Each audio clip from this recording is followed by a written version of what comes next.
Hey. The dogs are hassling the jail again. Awesome. Okay, so does anyone want to give a quick summary of where we are? Pantry. Yes, you're at the chantry. We're at the chantry. What did we do last We- time? Got back from a very busy day. I honestly don't remember so what many happened last places. time. It weren't that long ago. Oh, we were chasing a dragon, So- weren't we? We went out to chase a dragon down the construction no, site, and then that didn't work we- out. So we we went did. off to the subway station, That's right. and Yeah. we We found a stone. found a freakish voice that was. We found a stone which led us to go. Gary, gorgeous Gary. Yep, you've met Yeah. Gorgeous. Well, you've kind of encountered it? Gorgeous Gary, but you've not actually met him face to face. Yeah, gorgeous Gary. Fuck. Yeah, gorgeous Goodness, Gary. wouldn't I let me talk remember to him. You're not Magnus. Shay, sorry. Shay wouldn't let me talk Out to him. of character, I Yeah. remember Oh, gorgeous okay. Gary. Yeah. Yeah. So we got out of there sharpish. Then we went off to the actual subway to find that it was the I forget his name, but the gentleman who was with that God. group going around setting fire to things, Askar. causing trouble. Askar. And we followed him down the street, and he got into a white Audi. And we struggled It to was- trace. It was a white Mercedes, actually. Oh, Mercedes. Oh, yeah. Yeah. We struggled to trace him via CCTV. Yep. Isn't Jamie's looking for him? Yeah, Yeah, you went to Jamie's place and you showed him the CCTV footage. He started to track him through the city of London and told you where he lost him. Yeah. Then I think it was Victor mentioned to Jamie, "Can you read his number plate?" And Jamie was like, "No, I can't. That's a bit weird." And yeah, It was Shay that did that. Oh, okay, Shay. And yeah, that sort of gave poor old Askar some bit of a paradox going on there. Good. Yeah. Then did we plan on going to the location where the CCTV lost track, or what did we do? What was the plan after that? Did we just come back? Well, after that, we had to take Jamie to the hotel because Oh, that's somebody right. was after Jamie. Yeah. Yeah. So yeah, Jamie's in £100 a night. I think you paid for £4,000 a night. For £4,000 a night. Yeah, in the hotel. Jamie better be worth the money. She better be worth the money. Yeah, you were in a show-offy That white attitude. Mercedes. Probably regret now. Yeah. But I probably had a lot of rum. Actually, Yeah. I think I can find. There we go. 5-star Hotel London, and it was. It's called the Mandarin or something like that. It was, yeah, the Mandarin Oriental Hyde Park, London. That's what it was. Not that we're endorsing it on this stream or anything, but that's where he is at the moment. In fact, it's shit. Don't go there. Why is it shit? I don't know. I just felt like saying it. Oh, okay.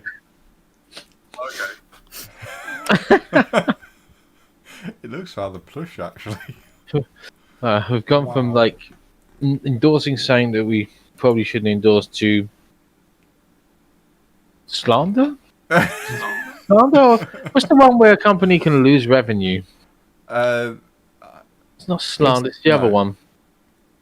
Oh, what is it? I know there's a word for it. Yeah. Defamation? Oh, Is it? Defamation. Of character. Defamation. Yeah, Yeah. maybe defamation. Yeah, defamation. that Yes, was it. I am defaming the Mandarin. Live on stream. Thank you. Oh. Please don't Oh, sue it us. was nice streaming. Yeah. Please don't sue us. We've got no money. Really does. I'm sure the owners of the Mandarin are watching this live stream as we speak. It could be. It could be, And if yeah. you- You never know. If you are watching, please consider a sponsor. Yeah. One of us could do with a new microphone. I could do with a green screen. Knew everything. I had like a green screen. Pretend I'm in Barbados or something. So yeah, you then all decided to head back to the Chantry, which makes it, I think it was midnight roughly. So I will set the time. Mm-hmm. And I'm looking for fish people. There are no fish people here. The book said there was. In Epping, yeah. There's a Where we are. yeah, I know, but you're in the Chantry at the moment. Which is an It's in Epping, yeah. So if you want to roll, let's see, intelligence and streetwise for me, please. Difficulty will be 6 because you've been here a while.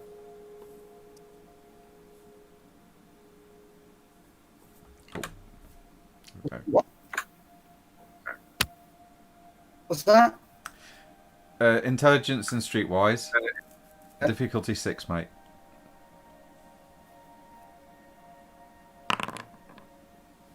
Yeah, you know that there's a forest to the north of the Chantry. Actually, I think it's on the map. No, it's not. Well, I can re-roll the 10, so I will. Yeah, here we go. There. Successes. I'm intelligent. You know that there is Hey. actually a sort of a small pond in the forest just north of Epping. About here, I think it is. It's just off the map. It's roughly about there.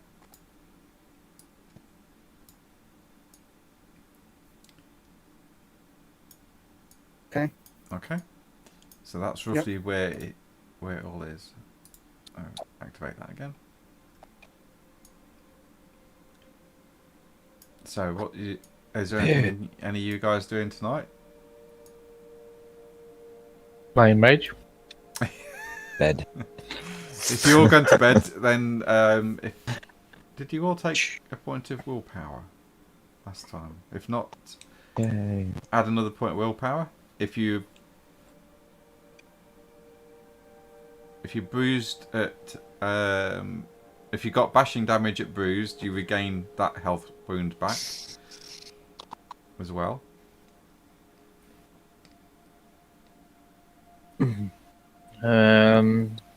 Point of paradox, but I have no idea when I got that. Yeah, you got that, I think, in the fight in the pub, but that will bleed off over a week.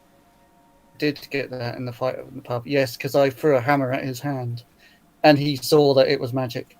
Yeah. I've got a paradox as well. I don't know how long I've had it, but Yeah, that he saw it was magic. What was mine for again? It was something. Yeah, it was. I think you got it in the pub, mate. Possibly. Can't remember what I did though. Did something. 2 paradox. Gone. We've disappeared. Is anyone getting any music feedback through my mic? No, I'm not. Oh. Cool.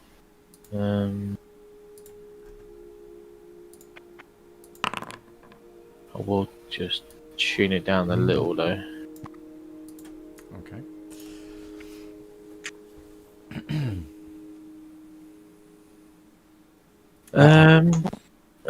So if you're retiring for the night, and we can wait, we can go to the next day if you want. Yeah, I think that'd be good. Okay. Put these sweets there. There we go. Nice. Okay. Okay, I've done a bit of bookkeeping as well. I found out that your node can only produce 8 quintessence per week, and 4 of that will be in tasks. The other 4 will be in actual energy. So so there isn't, it isn't a limitless bottomless pit. No, it's not. So it can produce 8 max per week, and once those 8 are gone, you'll have to wait for a week for it to regain energy. Okay. Alright, so and it also TAS is the solid stuff, yeah? Yeah, it'll produce 4 berries per week. Okay, how many TAS are on the tree right now? I've reset it, so there is 4 quintessence that you can draw off it now, and 4 berries. And these berries will last until you use them, because they are sort of magical in nature. Can the berries just hang on the tree and build up on the tree, or Yes, must they they can. be? They can. Well, Yeah. the quintessence won't ever be more than 4. No. Yeah. The only way you could actually increase it would be through slowly coaxing the node with Prime 5, I believe, which you don't have access to at the moment. That's fine. That seems reasonable. Otherwise, it was just a limitless pool. Because we said before, we could just end up like meditating and doing all these crazy abilities, like making sure we had a year's worth of like strong protection and stuff like that, which would just be too much power. Yeah, I did check up on that, and it's like a finite well. It's not infinite. Yeah, that sounds right. So that means that having people over to use it is now more of a difficult choice to make, right? Yes. Yeah. So, right, and you need quite a few for your damn monkey, don't you? I do. How much is your I need monkey four a week for my monkey. drinking? Okay, well that's your limit then, I guess. Is your monkey? How many a day is it? 8. 8 Eight per a week. day? Per Per week. week. Yeah. And 4 of them are going So on we your can, freaking we monkey. can upgrade this though, can't we? Over time. My monkey not. Will my monkey not get a bonus because he's living here at the moment? Because we are technically like I haven't been home yet, so would he not absorb just No, quintessence of it? it don't work that way now. Fucking, what's your monkey made out? A sponge? Sponge monkey. So we need to upgrade it. We need to upgrade it. Find another way to get quintessence because 8 weeks not going to be enough. Or you find another node. Hang on a second, didn't we? Found another node. You did, yeah, the Stone of London, but it's dormant at the moment, and you don't know why. Oh, What? did we find a node at the pub? No. We No. suppose.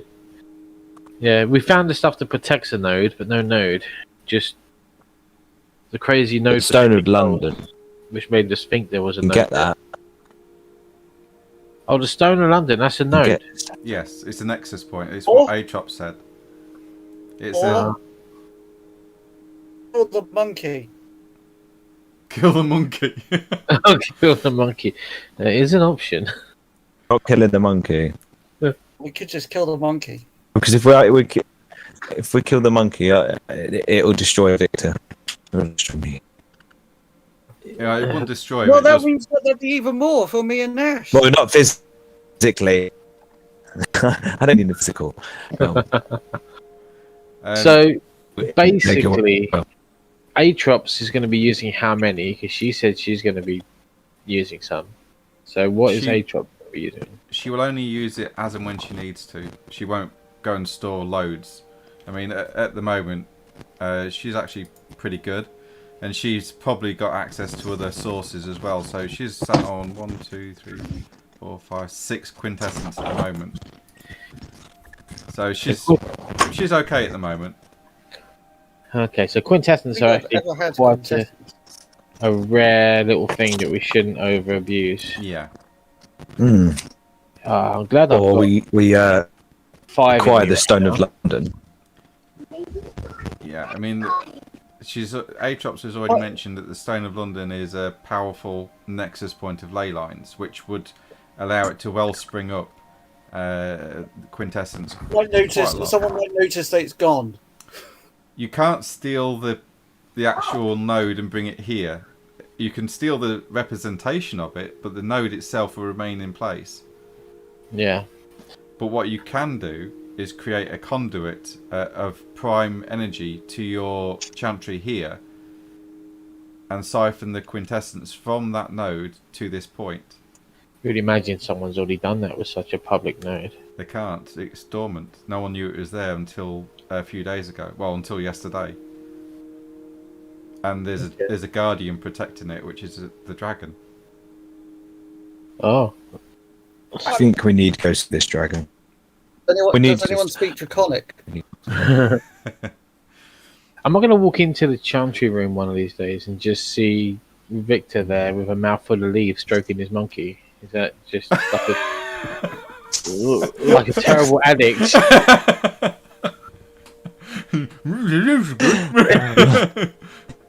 Just, oh dear, we're in trouble. And Vic,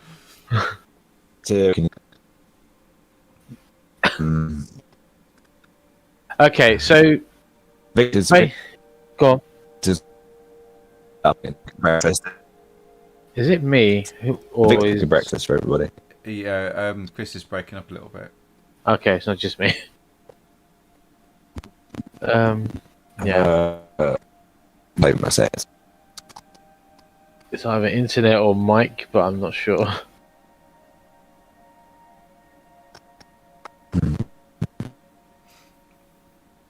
So what's the plan, guys? What are you doing?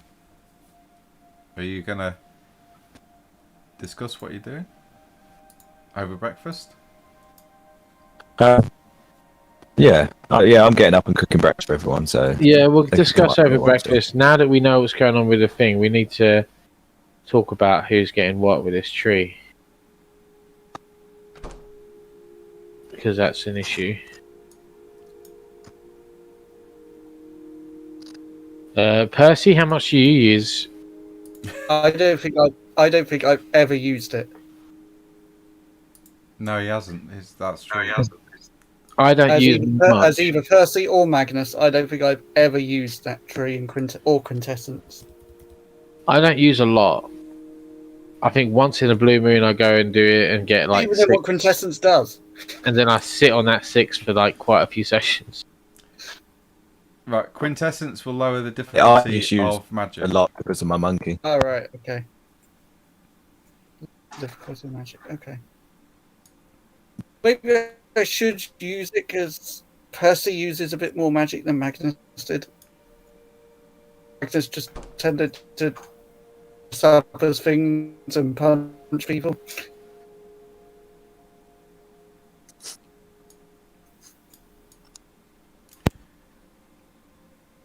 So I guess we'll split it. 4 that is on the tree, like not the solid stuff, is earmarked for the monkey. Thank you. And of the 4 solid, we'll just put them in a box next to the tree and let them kind of build up, or leave them on the tree, That's a good whatever's idea. better. And we'll just take as necessary. Yeah.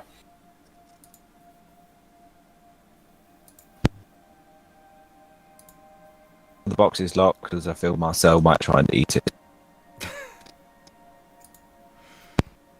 Marcel pushes his luck, you're going to end up stuffed. In the corner. It'd be over it. A little monkey ornament. A little monkey. Yeah. Yeah, put him over here. Look nice. Okay. I think that's issue sorted. So what's Just- everyone going to have for breakfast?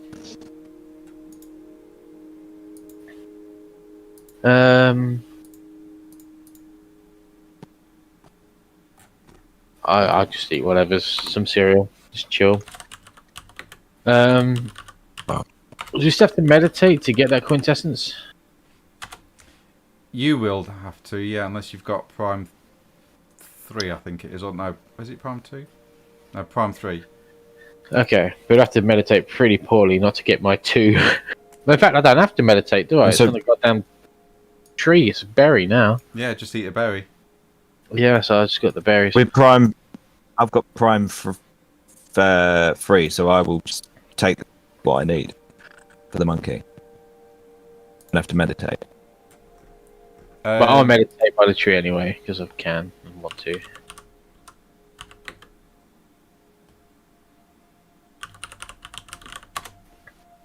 It's a peaceful tree with a water feature. Looking good, looking good. Great, actually, I like it. Great, actually, I like it. Okay. Okay, so what are we doing today, guys? I don't know, but Chris has come out of Foundry. Hey? Must have been an internet issue. Oh, okay. We'll give it a few minutes. Oh, that's the one. He's still down as being in Oh, yeah, we've lost him in. feeds gone.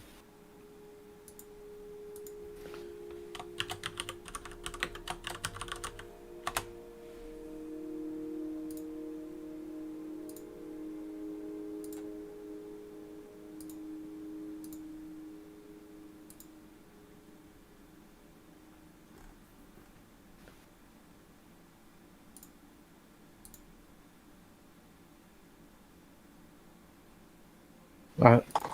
So Am I back? Yeah, you're back, mate. we can hear you. Awesome. Sorry, it just crashed on me. I don't know why. No worries. I was saying, what are we doing today? Where should we go?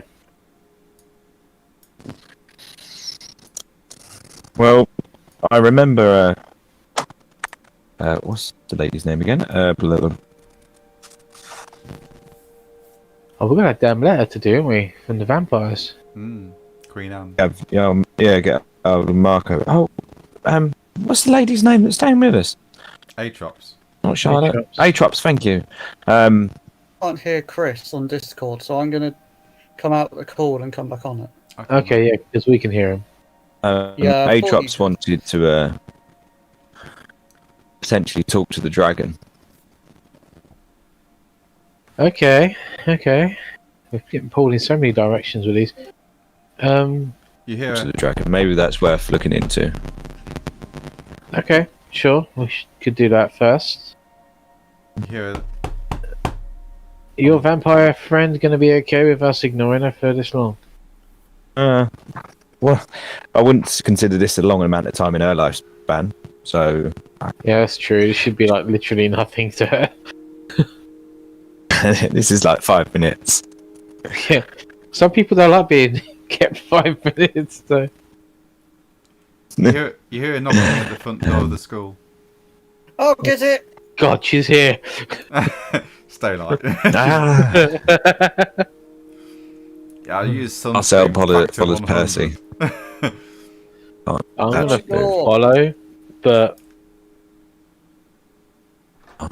You open the door, Percy, and I will activate the scene. No, I'm on my way there. only token with vision on this scene. Oh, hang on. Yeah, I'm not his. I'll know what's happened there. There we go. That'll sort that out. There you go. Oh, hello. You My see- God, it's a dwarf! Is that our school? Yeah. Well, well, it's better than looking than that now at the moment. That was what it will look like.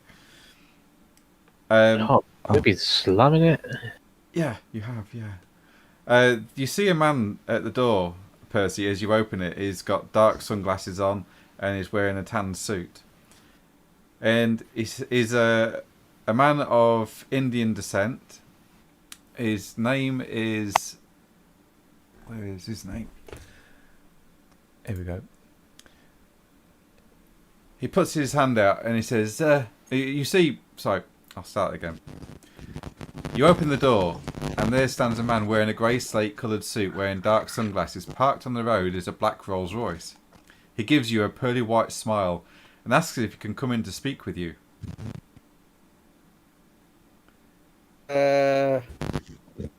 You. Oh, so sorry.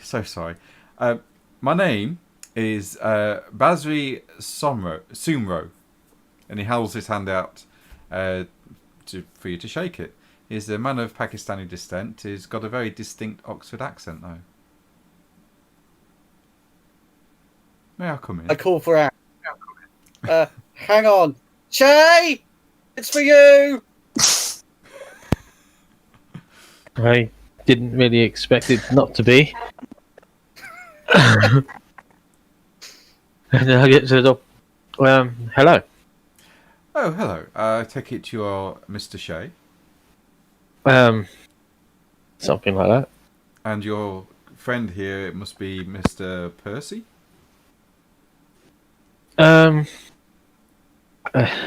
Sure. And who might you be? I am Basri Sumro. So, Mr. Basri. Or Mr. Sumro, if you wish. Yeah. I am here after an incident in the centre of London. I think you was present also. And maybe you have witnessed some of the events that took place. I doubt it. I don't often see anything. I don't pay attention to my surroundings. One of our agents has reported you being present, Mr. Shea. No, I'm often present in a lot of places. Doesn't mean I'm paying attention. Indeed. But I think you was paying attention to the reptilian deviant, designation number 2 Alpha 382 Section X. Reptilian deviant? Well, there was a highly sexually charged gecko somewhere in London? No, it was a rather large flying lizard that had a chemical attack that breathed fire. Oh, I never saw anything about that. Shall we start again and dispense with the foolishness that you are obviously showing towards me? I came here as a ally or friend. We obviously have a common enemy here in London, and we wish to get rid of it, along with the reptilian deviant. Why don't we invite along this gentleman with in? the reptilian deviant? Yes. I kind of felt that that was the common enemy that you might be referring to. Who is the common enemy that you're referring to? The Mage has summoned it. We won't be inviting anyone in. Okay, so you think it was summoned? We believe so, yes. I mean, these things don't just appear out of nowhere. And we believe that the reality deviants summoned it in the centre of London for some nefarious business. We believe that these people are looking for something, and we're not sure what. And my organisation and I was wondering if we could pool our resources together. Maybe that, let's just say that the people I work for do not have any issues with you, our interest in you at this moment in time. As you know, there is a bigger threat to London. With this Atrops comes up munching on a bacon sarnie. And she stands there looking at him, and you can see that she's not happy. She's staring daggers at this guy. You got something you'd like to add, Ajops? They're looking for a gecko. The Basri says, oh, please, sir, reptilian deviant, if you wish, or designation number 2 Alpha 382 Okay, Section I'm X. ever so sorry. A randy gecko. Atrops just puts a bacon sarnie back onto the plate, and she says, it wasn't a fucking reptilian deviant, it was a dragon. And that it's not the problem, it's the Nefandi that are the problem. Basri just looks at her and just... Listen. You are all reality deviants and will be dealt with in due course. I am offering you an olive branch here. An See, olive branch! I love olives! Doesn't inspire confidence or friendship, does it really? We have different ways of doing things, different ideologies. Maybe we can put that to one side and actually achieve something wondrous here. The deal that I'm putting on the table is this. You find a way of exposing that reptilian gecko, as you put it, Mr. Shea, and destroying it, and we will work on the reality deviants that summoned it. In exchange, you destroy the reptilian deviant, and then we will take the matrix, or as I think you people call them, nodes, and make sure that no one else can use it for any of their own nefarious deeds, which means that the Technocratic Union will be in full control of this node, or matrix as we prefer. Atrops just growls and looks at him in the eye and she says, "Over my dead body." And he just looks at her and he says, "That can be arranged, my dear." Well, I think you pretty much answered your own question. I guess we're not allies after all. It's a shame. It's truly a shame. I mean, you know, the Bank of England, that was a wondrous job. Wondrous job. Old showing his shoulder and just says, maybe we need to play their game and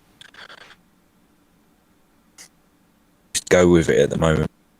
No, we don't. You don't need bigger enemies. We don't. Last time we had to deal with these people, they had no care for us and how they dealt with us, and we showed that to them in kind. Told me to betray my friends. We have many ways to deal with reality deviants. Some are sledgehammers, others are more subtle. Well, go stuck a lemon. Very well. I'm sorry that this is not panned out well, and well, let's just say that. What do I read off him anyway? He's a wank. What's your level in mind at the moment? 3. Yeah, you can't get any readings at all. So he's just blocking it, yeah. Yeah. His mind rating is a lot higher than what you are, mate. So he's just blocking it.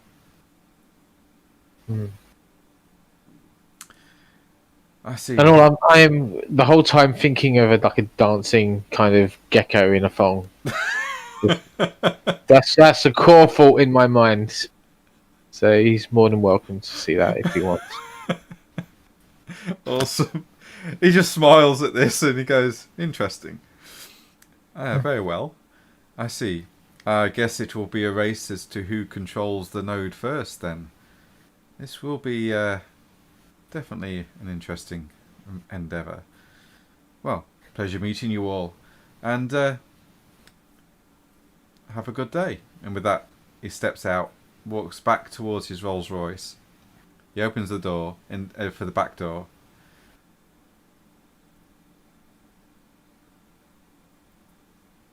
Okay.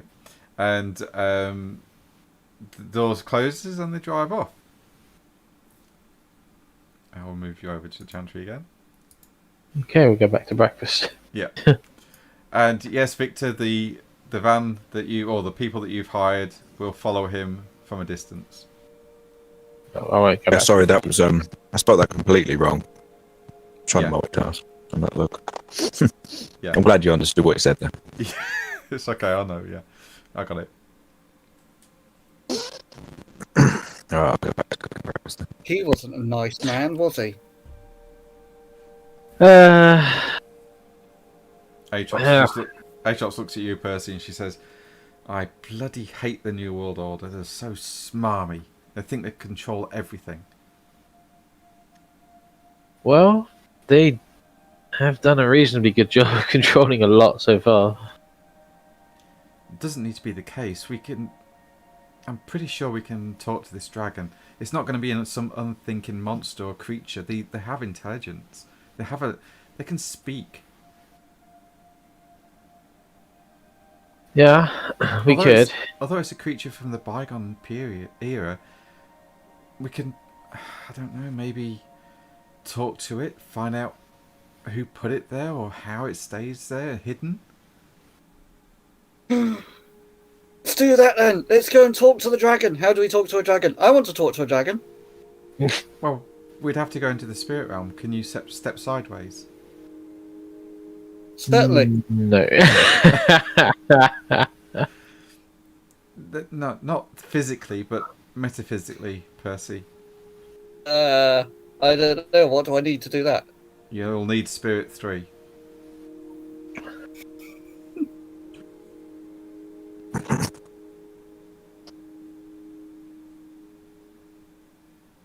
I haven't got Spirit 3. Okay. Do you have Spirit 1? I got Spirit 1. Yeah. That's all at the moment.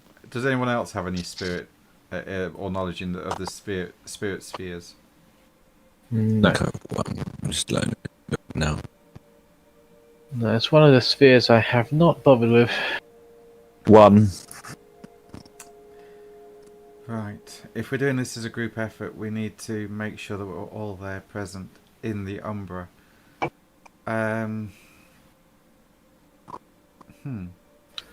So who's got spirit? I've got Spirit 1. And so Yeah, I've got Spirit 1 as well. is that enough? No, you need to pull you over. You need 3 for yourself, but to get anyone else through into the Umbra, you need. I think it's 5, I believe, or 4. Oh, okay. Well, that's not happening. No, I'm just. So, checking- Aatrox. I'm just checking something. Just 1 sec.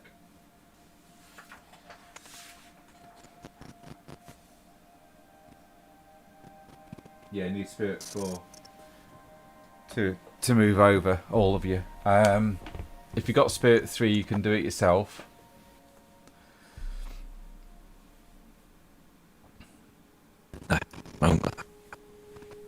And what about to be pulled over by someone? Do you need a limited, like a minimal amount for that to happen, or can you be a 0? To be pulled over, you can be 0, so you can literally take anyone over there. Okay. That's how we got into the spirit realm before. Solar Yeah. Yeah, Solar. dragged Well, us in there. it was a Black Nora. No, sorry, Bone Nora that took you. Actually, if you phoned us, you might do it again. She's the only person. But I wouldn't know that because I wasn't there. No, it was a different. You was a different person. So I should be quiet, and I shouldn't have mentioned that because that was an out of character thing. That's all right. Don't worry about You can mention it out of character. Who would know Mention it Atlas out though? of character. Who would know in character? Probably only Shay. Shay would. They Yeah. would know that.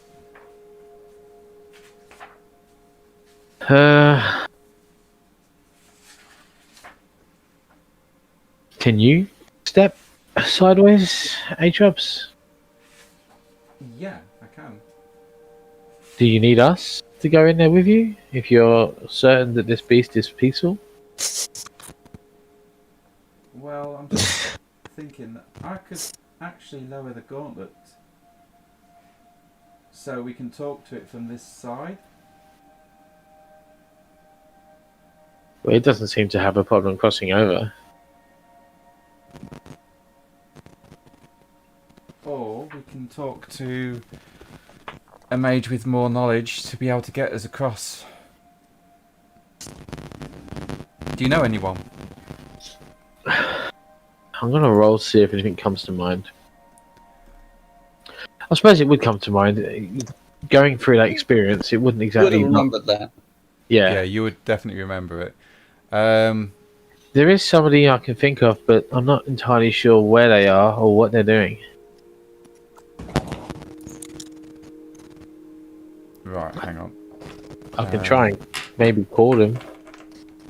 If I have a number, do I have a number? Well, who are you thinking of? Solar. Yes, you would have a number for Solar. Yes. Okay. Yeah, she doesn't. She doesn't have any contacts on that field. Okay. Well, I'll call Solar. Okay. The phone rings for a couple of times and it's picked up, and you can hear a child crying in the background, and Solar's voice comes on. Hello, Shay. Hi. Hey, How you doing? I'm good, thank you. How are you? Busy, strangely. Always So finding ourselves in trouble. London's not fell apart since I've gone. You're keeping it in one piece. Almost single-handedly, I'm sure. At least it feels like it. Oh no, you've got help somewhere, surely. Well, it seems that we have a dragon. Oh wow. Okay, that's unusual. Yeah. And it lives in the spirit realm. And obviously, as you know, myself and my companions are not so great at jumping through to that realm. We do have one with us that can. I don't. Oh, sorry, I don't think she's met you, Percy, has she? No, she hasn't met Percy. No. Or I don't think she met Richter either, because Orion was still alive at the time, and that's Yeah, when Mage she did died. meet Victor. Yeah, Did so she meet Victor? No, she But didn't. no, I said she'd never met Victor. No. So she knew Magnus. She knew he died, and gave him an honourable burial. But Yeah. I don't think she's met Percy. Does she even know that Orion's dead? No, she No. wouldn't. So I won't think to mention it. okay. What's the pleasure of this call? We were wondering if you knew anybody who could help us to step sideways and perhaps go and just talk with this dragon. Maybe in your experience, can people talk to dragons Well, successfully? we don't really see many dragons in the Umbra anymore. I mean, they're pretty rare, and they tend to keep themselves to themselves. It's been known to seek them out for knowledge and wisdom, but they often demand a high price, usually in the form of gifts or services rendered. And it might seem weird, but it'll mean a great deal to them. There is a hierarchy in the spirit realm. If you've got somebody there that is au fait with the spirits, then maybe you'll be okay to navigate those courts. As for somebody to get you across, there is one person that I know of, and she's done it before for you. She's a bone gnawer. Werewolf like myself, but she kind of helps out people now and again. Maybe you can talk to her. Sure, if you have a name and an address or number. Well, this is the thing. Finding her is going to be something completely different because she's a bone gnawer. She lives in London, but London is her home. She's homeless. Okay. All the bone gnawers are. They are homeless people. They just move around. But if you go to Hyde Park and ask one of the homeless people, any of them, for I will just get a name. Give me 1 sec. And ask for no,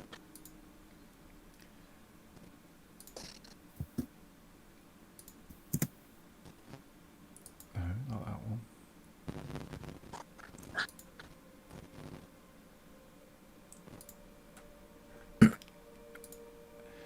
And ask for Mother Anju. Okay.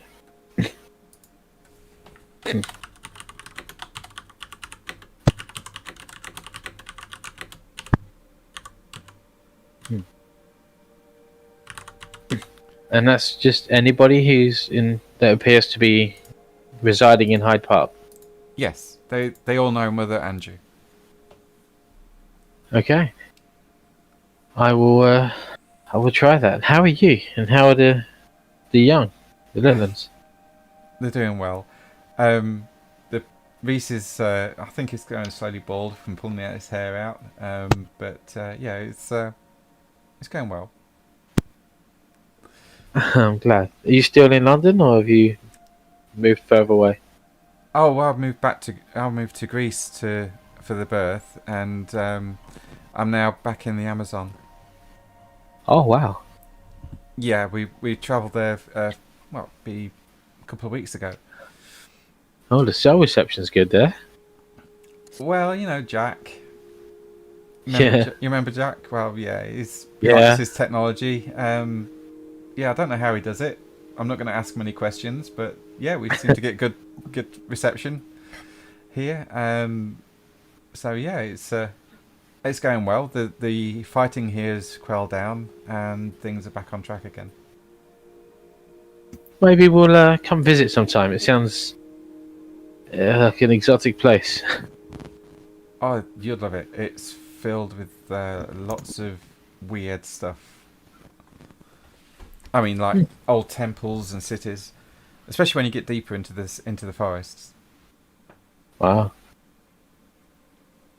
Okay. Sounds good. I'm gonna have to go and deal with a dragon. Well, But good luck, and remember, if it will not do anything unless you render services to it as well, or you can Sure. compel it some other way. And I don't want anything from it. I just want it to be aware of what it's facing on this side, with the technocratic union coming after it and whatnot. hang on, I'll put you on speakerphone. She puts the mobile phone on speaker, and she says, you can hear her walking through the house, and she says, "Reese," and you hear a familiar voice. I think you met Reese once, and he said, "Yeah." Shay's on the phone. Shay. Oh yeah. How? Hello, Shay. How you doing? Not too bad, thanks. Yourself? Yeah, I'm doing good. Sorry, I've got my hands full here at the moment. What's the problem? No problem. I was just asking Solo about how to find help sidestepping into the I'm not sure what it's called. Umbra. What's it called? Penumbra. The Umbra. Yeah, the Penumbra. Spirit realm. To deal with a dragon. He's crossed over and flown around the skies of London, and the technocratic union is after him. There would be, yeah. And I just wanted to let them know that maybe they shouldn't, or be careful if they want to. I don't know. Yeah. See, the more powerful the spirit, the more tricky they can be. The dragon will respect honesty, honor, and integrity. If you try to deceive it, it will sense it. I have no intention of deceiving it. That's good because they can be quite fearsome foes. I've only ever met one dragon before, and that was in Horizon, Concordia. Strange fellow. Okay. Hello. It asked for a single gold coin. Huh. And you say this dragon exists in London. I have not met this one. And it's unusual for one to exist in a city unless it's been hidden by powerful magics or itself camouflaged. I don't know what its wants may or may not be, but I know that it's not safe. Indeed. I mean, it's powerful perhaps, but the Union's quite resourceful. The Union at this moment in time are probably in a holding pattern, waiting for the Void Engineer ships to make an appearance in the in London's Spirit Realm to deal it with nuclear weaponry. This needs to stop. This must not be allowed. I can't do anything at the moment where I am. You're going to have to take care of this. On my advice. This nuclear weaponry, is it for the Pembra or is it for our world? Oh no, they'll use it in the spirit world. And it will level the spirit world. Yeah, literally. And the damage it will cause into our world will be felt. Let's put it like that. It won't be isolated. It will certainly be felt. You'll find that if this happens, the rate of cancer will increase in the material world, along with other illnesses. The spirit realm and the material realm work in sympathetic energies with one another. So if you looked into the spirit realm now, where you are, you would actually see the building in the spirit form, especially if it's been there a long time. It will be inhabited with spirits as well. These spirits are benevolent most of the time, or you should be benevolent. Sometimes they go crazy or are just plain evil, and that's what gives a place a sense of wrongness about it in our world. So, like, for example, if you went to a haunted house and you would get that chill down your spine, that's the spirits on the other side affecting you in the material. Okay, I see. So it's all linked. And the Technocratic Union see it more of a hindrance to an actual boon, and so they try to cut the world off from this chaotic realm of spirit because they don't understand it, not realizing what they're doing is actually cutting off life itself, because one cannot exist without the other. Now they would say that my thoughts on this would be backward and it was foolish, and that science doesn't prove this, but I've seen enough of the spirit realm to know that this is the case, and anyone well versed in spirit would also see this. I have no doubt. I believe you. And because he's mentioned this to you, Shay, if you wish, next time you spend experience points, you can buy the first rank in spirit, because you've just learnt some of the minor metaphysics behind it. Okay. It's opened up your mind to other possibilities in the realms of spirit if you wish to, start exploring that avenue again on your sheet, on your character. It says, the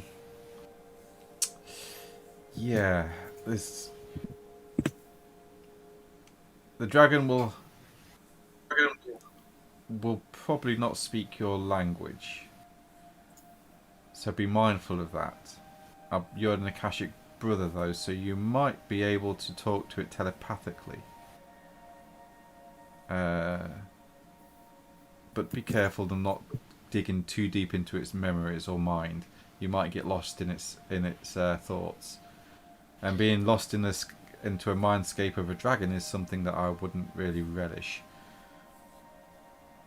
Yeah, I have curiosity, but I'll bear that in mind. Okay, mate. Okay, thank you. And you hear Solar going, "No, Reese, leave the phone. Don't pick the."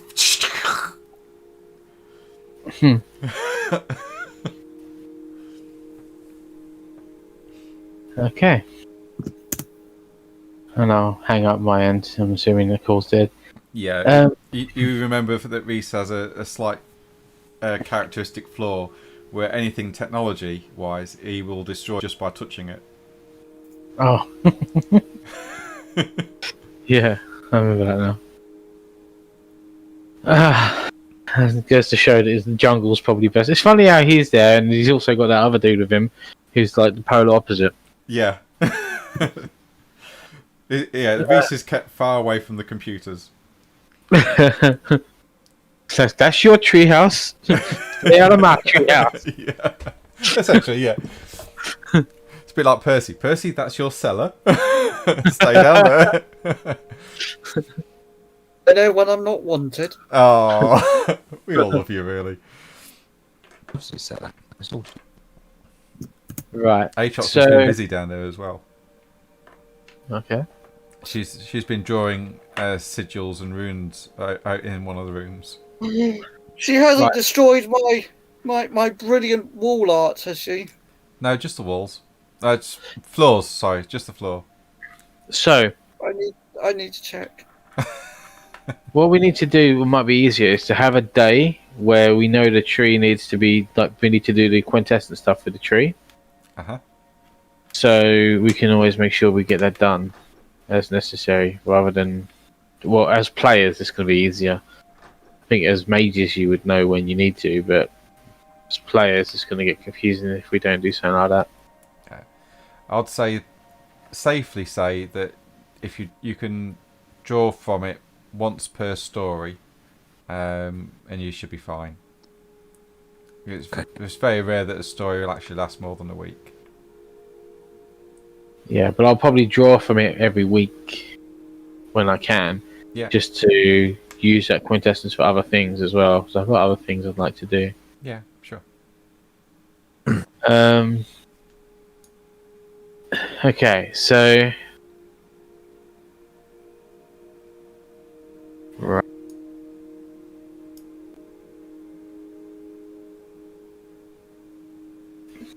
We need to go for a trip out, guys. We need to go find someone to help us.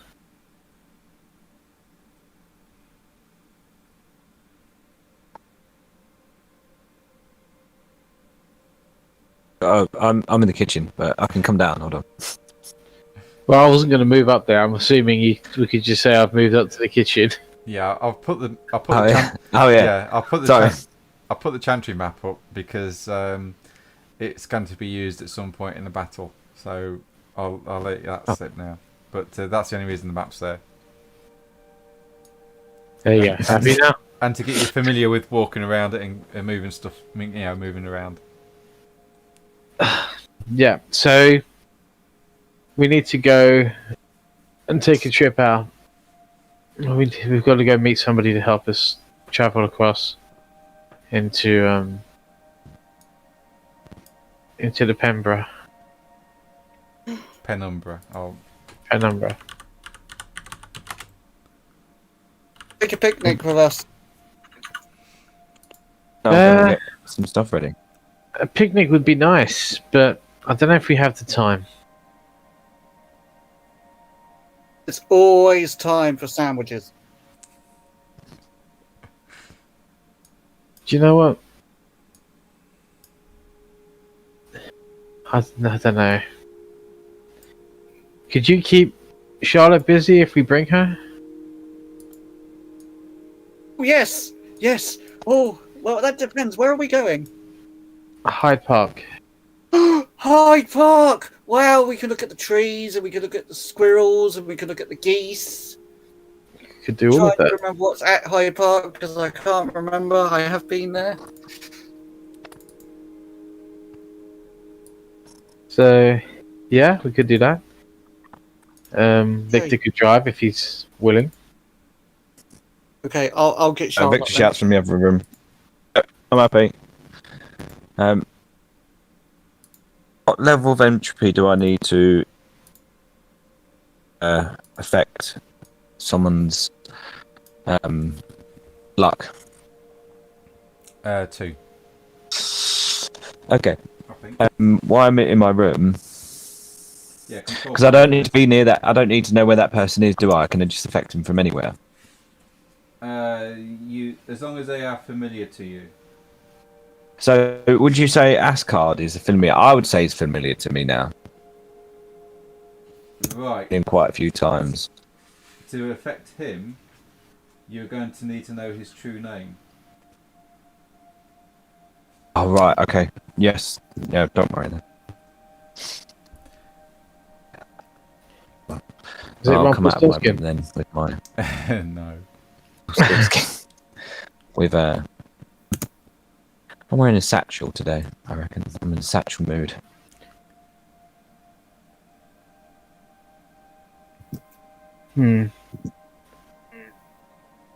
Okay, so who's making the sandwiches?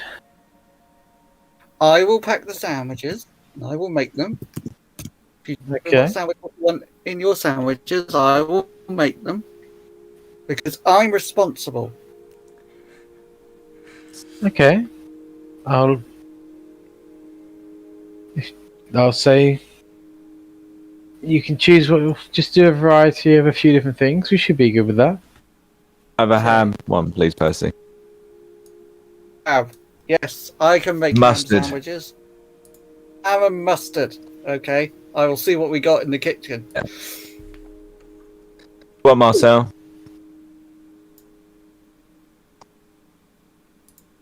Yes, I can. I can turn Marcel into a sandwich if you like. Oh no! What does Marcel want? Oh, I don't know what Marcel wants. What do monkeys normally have in their sandwiches? I've got Banana? bananas.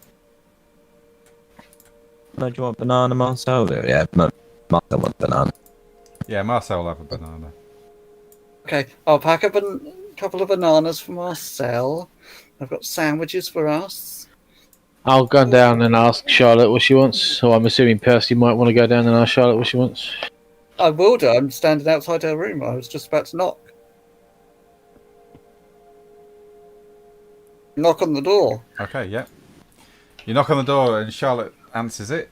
Oh, hello, Percy. What's up? Hello, Charlotte. We are taking a trip to Hyde Park. Would you like to come? We're going to have a picnic with sandwiches and bananas. Sure, okay. I'll come with you. Sandwiches would you like? Do you have any garlic sausage? I don't know. I have no idea what's in our cupboard, so I'll just say yes. Presumably she likes garlic sausage, that we would have bought garlic sausage. Yeah, would have done. Well, I would say that she has access to Victor's credit card and a computer, so she probably Has doesn't. she given like that back yet? No, she's still got it. She's still got it. I think we need to ask for the credit card bag. Oh, hi, Charlotte. Oh, hi. It's very dangerous letting a teenage girl have a credit card with a lot of money on it. Have you finished my credit card yet? What credit card? Oh, Let's not play that game. Can I have a credit card back, please? Yeah, she says, and here's the receipts, and as you look through the receipts, you see that she spent £1,200 on it. Oh, to be honest, I thought that was going to be a lot worse. Thought there were What going is to be a if few more I- zeros at the end of that. what did she Yeah. buy? Did she take advantage, or did she actually buy legitimately what she was told? I'm just Really? curious out of character, like, of her character. No, she's just she's like 14, so she's bought K-pop and other like boy band stuff. But she was given it for a reason. Yeah, she's bought food as well. Just What remind reasonable things then? just She didn't remind the waste it GM on what things. I A forgot laptop. what reason. Yeah, it was a laptop or something she had to get. So if she got a Yeah, laptop, yeah. that's a reasonably good. Oh, okay, yeah, she's got I'm a happy with that. yeah, she's got a laptop as well. That's not a bad spend. Laptop, shopping, and a few music CDs and probably some clothes. Not too bad. Yeah.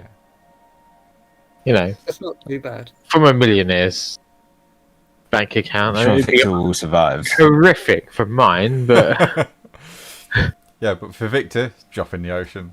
yeah, gets that in interest. Yeah. So.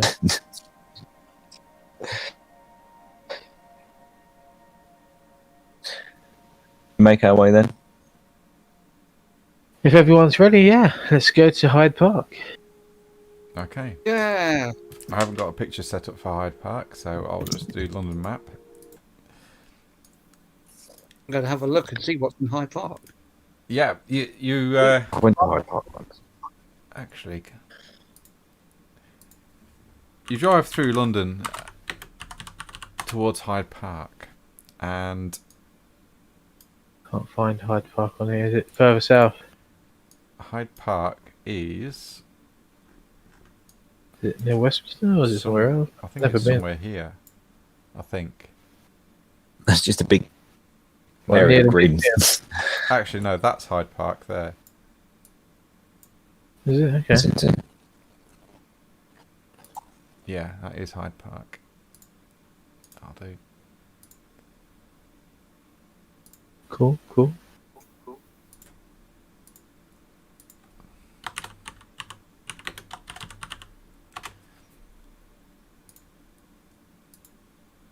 So you drive towards Hyde Park. You battle through the London traffic.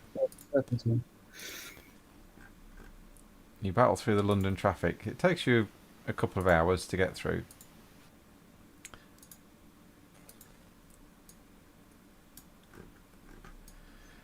Okay. And you start walking around. It's a really, actually, what is the weather like? It's scattered I'm not clouds, but mostly clear. So it's reasonably warm. It's 22 degrees C, and people are starting to walk through Hyde Park to and fro on the way to work in the morning. You see a bandstand pavilion. It's empty. There's crisp packets and other wrappings that are scattered around the park, blowing lazily on the wind. The air is filled with the blossoming of flowers in the early morning.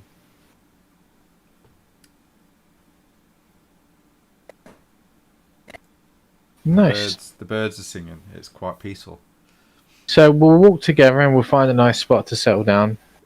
Okay. And once everyone's settled down and that, then I'll pull Atrops aside. So we've got someone to go speak to Okay. that might be able to help us. You sure? Okay. Who's that? Someone about our issue with the London Stone and its keeper. Okay. Do I know this person? I have no idea.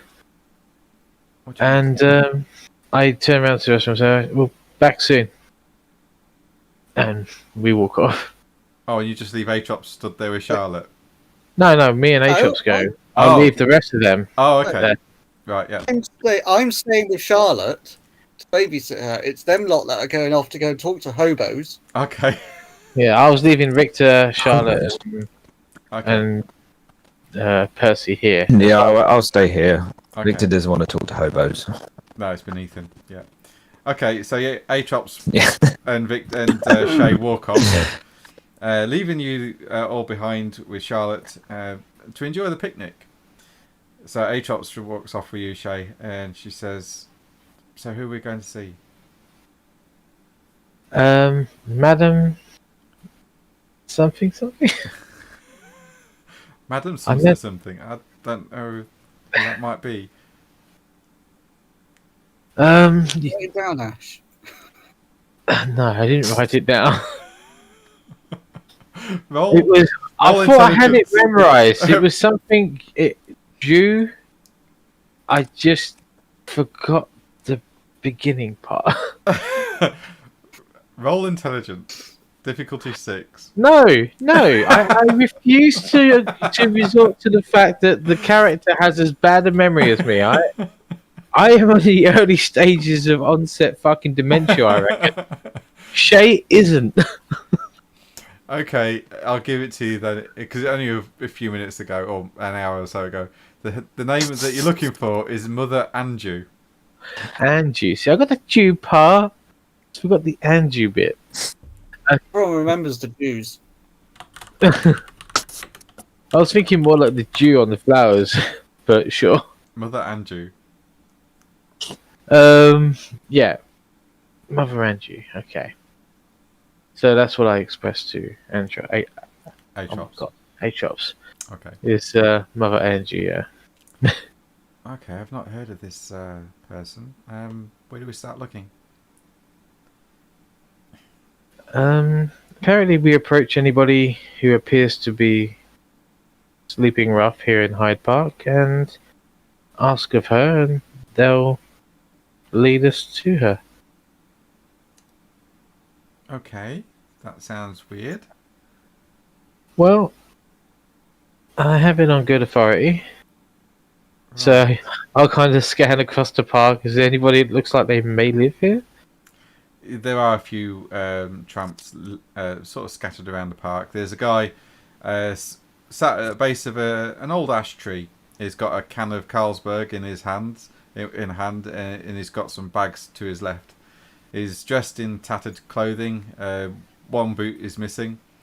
And he's there. He's got a scraggly beard, long greasy hair. You can see his teeth missing. He's just smiling at everyone walking by, going, "Morning, morning."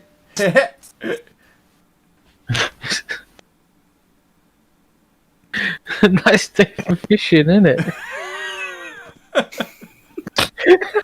Has he got a dog? Has he got a dog? He told me he's got a dog. No, he's not got a dog. Okay. Hey, morning! Hey! He holds his can up as these sort of office working ladies are walking past, and he goes, "Hey!"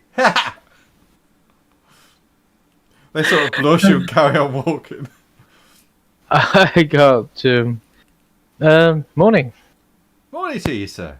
Good morning. You fancy a canny? Oh, what now? Sorry.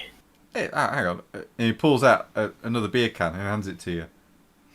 Oh, no, thank you. Oh, I'm good. more for me then. Indeed. I was told that perhaps you might be able to help me find Mother Andrew.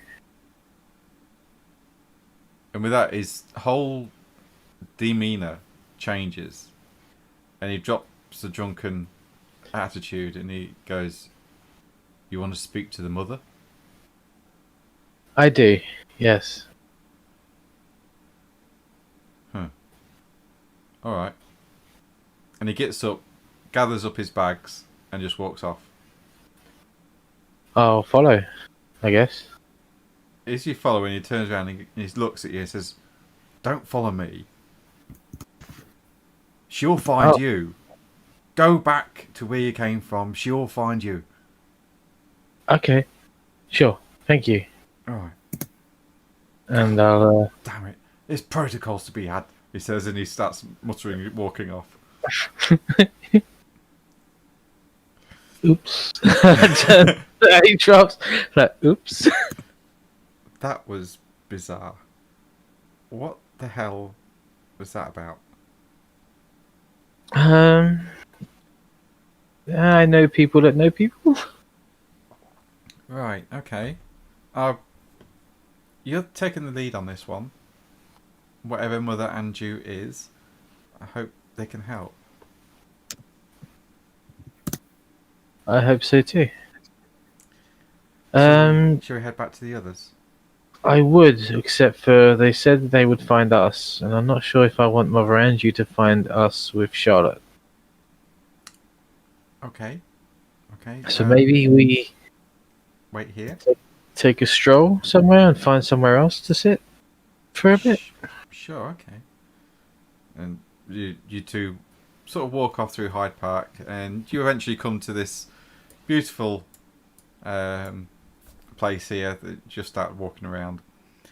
Meanwhile, with Victor and Percy and Charlotte, an old lady hunched over her with a shopping cart filled with tin cans starts to walk towards you.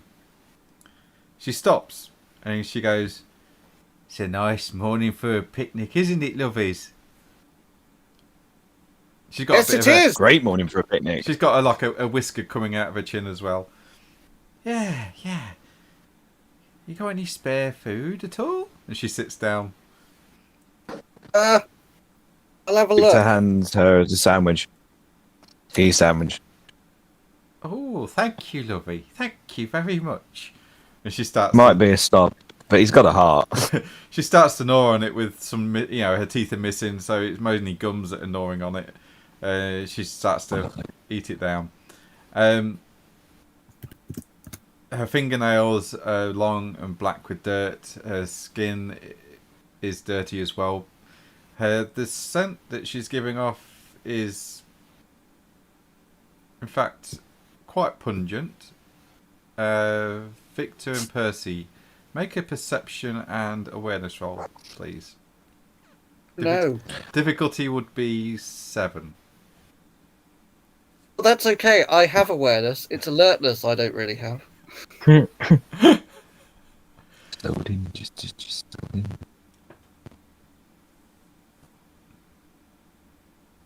Difficulty 6, did you say? 7.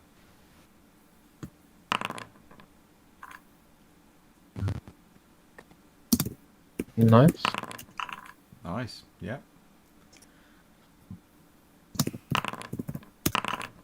I am so perceptive. Yep, you are. You pick up on it. I'm not. Percy, you Chris is recognise doing this. this privately. You recognise this smell. It's that of a wet dog. Yeah, I figured as much. So, lovies, Okay. you seek That's a Mother character. I know Anju. that. You seek Mother Anju, then, yeah? Oh, Told us that's what we're coming with. I don't know what you're going on about. Well, I got wind that you was after me. Tin hollow bat. People. Yes, our friend was looking for someone. He was looking for you. That'd be me, then. Ah, Victor we pulls out found his you. phone and starts to ring Shay. He was told to that I would find him where he started. Oh, Uh, that would be in his mother's womb. No, dearie, no. Where he started here. I followed his scent. Oh, Charlotte's looking kind of frowning at her, and she's like, whispers over to you, Victor. Is she all there? I've got perfectly I good don't think hearing, she is. my darling. I've got perfectly good hearing, and I can hear very well. Charlotte, maybe we should go grab an ice cream. Maybe go grab us an ice cream. No. In person. Sit. Have you rung me yet? I'm sure. he Yeah, I'm will on the turn phone. up I'm at ringing some you at the point. moment. She Okay. takes another sandwich and starts to eat, gum it down. you've seen my sandwiches. I have an unusual method of doing it. Just have one slice, cover it in butter, cover it in spread, and then fold it over. That's fine. Yeah. So you ring in. I'm told that's not the proper way of Yeah. doing it. Perfectly fine, except you have to do that twice rather than just cover it with a second slice. That's fine. Sure. That's fine. So yeah, you're ringing us. I get a phone call. Yeah. Yeah. Ring, ring. Okay. Hello. Shay, it's Victor. I think you need to come back. We've met a friend of yours, and talking to Charlotte. And you just need to come back. Oh, I was trying to avoid that. Okay, I'll be right back. So what? See you soon. So what? And I'll start making my way back. So what are you into, young lady? And Charlotte looks at her sort of wide-eyed, and she goes, "Well, what do you mean?" Well, it's been a long time since I was a young, sprightly thing like yourself. So what is the youngsters doing nowadays, other than graffiti and taking drugs? She just looks at you, Percy and Victor. I We make TikTok videos. Oh, TikTok. I've not heard of this thing. TikTok. Oh, It's That's what the amazing. Yes, you can, but They're like videos, short videos, and you do silly dances and you become instantly famous. It's amazing. I don't know about being famous. I mean, I don't. Why would one want to be famous? Because it's cool. Oh, and I had such high hopes. We don't all I'm used share to the same disappointing people. appeal. Say again. Don't all share the same feelings for TikTok. Indeed, indeed.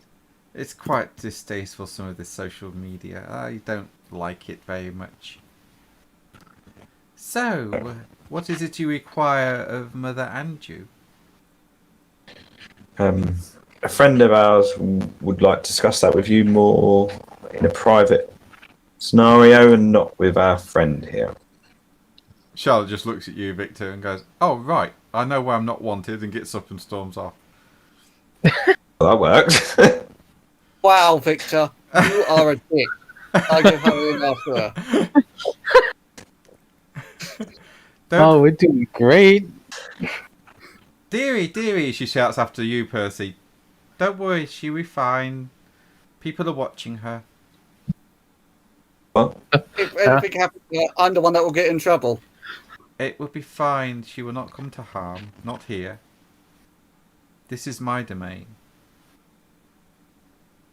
She is under. Did my I hear it protection. wrong earlier on that you said Charlotte was taking drugs? No, she's not. Cheating. Oh, right, okay. Oh. No, she didn't get the drugs given to her during the Giovanni incident. So she did manage to keep her cool and do as she was asked, or fight. Or she didn't fight back, essentially. So they didn't see a need to drug her up. Okay, I'm gonna be making a beeline.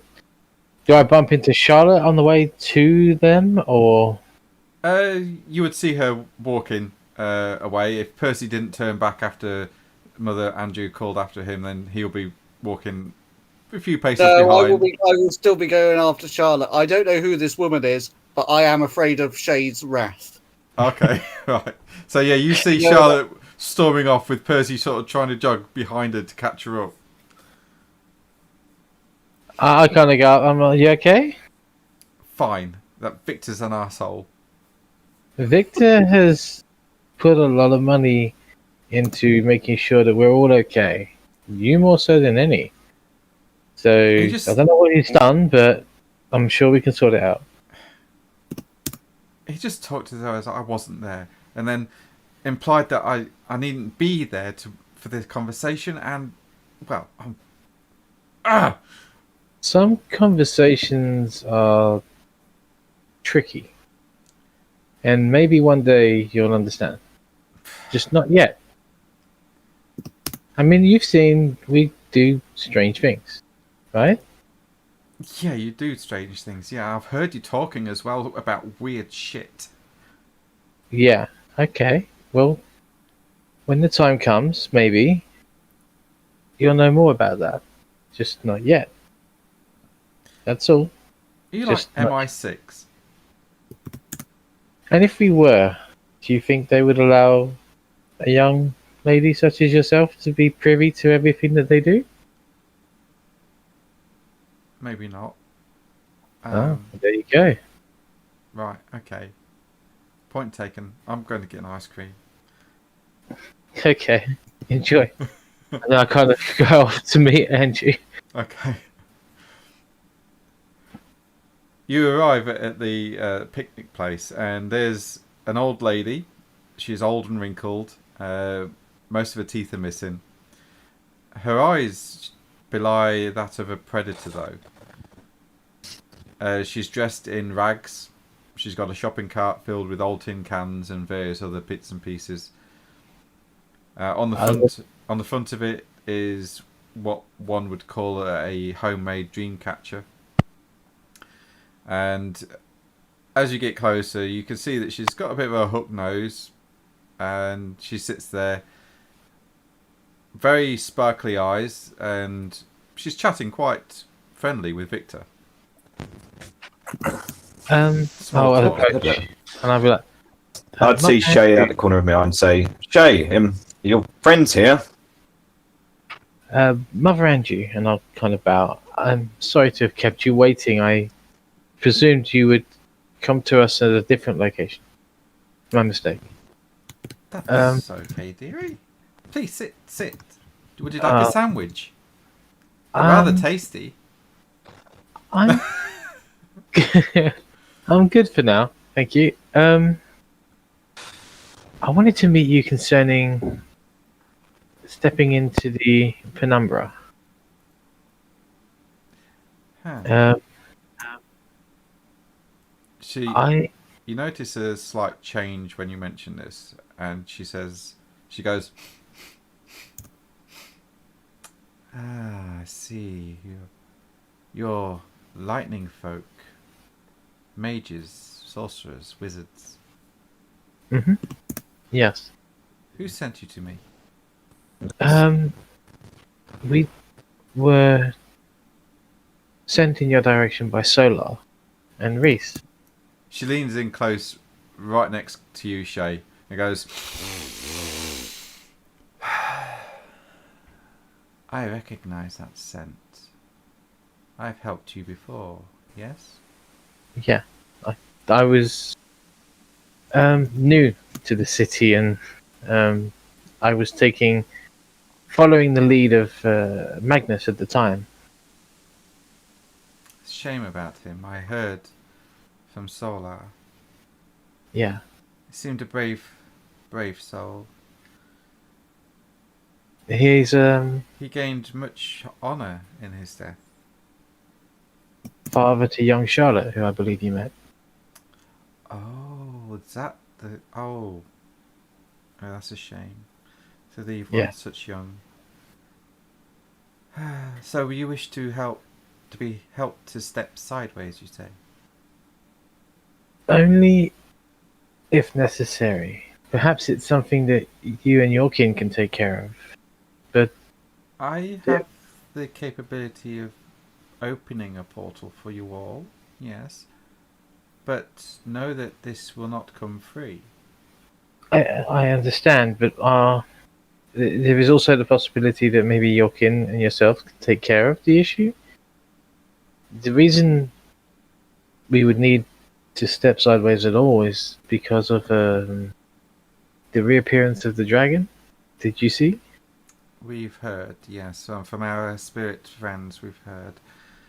We don't have the resources here at this moment in time to deal with this, and we would rather parley with it than attack it. Same.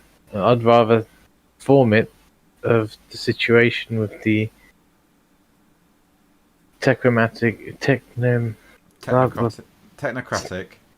technocratic peoples. Forget the second part as well. Union. There you go. Jesus. Hey, yes, With- right. Well, I could certainly help you step sideways, but like I said, there will be a price that you would need to pay. Would you be willing to pay this price? What's it going to cost? Providing I can. A favour for a favour, that's what we deal with here amongst our kind. And she looks at you see her scan around, and there are now you look, there are quite a few number of homeless people just milling around. You don't know where they came from, but they've just sort of all of a sudden appeared. And now as you look at the mother Andrew looking around, you notice them, and they're not that far away. They're within earshot. Mhm. We can certainly help you, but there will be a price. We deal with favours, my kin and I. Favour for a favour. We've already helped What's you this once favour because gonna be? Solar called in this favour a long time ago to help you pass over. But this time, this will be on your terms. The favour that we will require from you will be called in due time. Or there's another thing that you may need to do for us. Have you heard of a company called Pentex? Victor, you would certainly have heard of this company. Right. Okay. I haven't. No. Well, a character I don't remember or know. Right. A character knows who okay. Pentex is, but GM to player. Pentex is a large company, American corporation. It's got its dealings in many other subsidiary companies, predominantly petrochemical, but it's also got its fingers and toes in mercenary outfits, makeup companies, food companies, publishing companies, and many other things that make a lot of money. okay. Are they beyond my my wealth? Yes, far beyond your wealth. Okay. But because you move in that circle, or those circles, you would have heard about them. Yeah. And you might possibly have used their mercenary side as well at times for hostile takeovers. Okay. And the mercenary company that you know is that you've dealt with anyway is called the First Legion. Okay.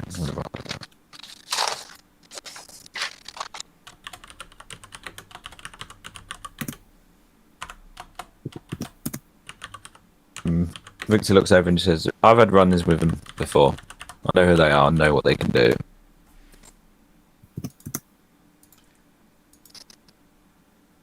What you are asking us to do? Well, we have word from the spirits in London that they are present here. We're not quite sure what their goals are or why they are here, but it is unnerving, to say the least. Our information says that there is a human, goes by the name of Jamie, maybe investigating them. He needs to survive at all costs. He has information that will prove useful in the future. Yeah. Okay. Jamie. Thank you. Kind of safe.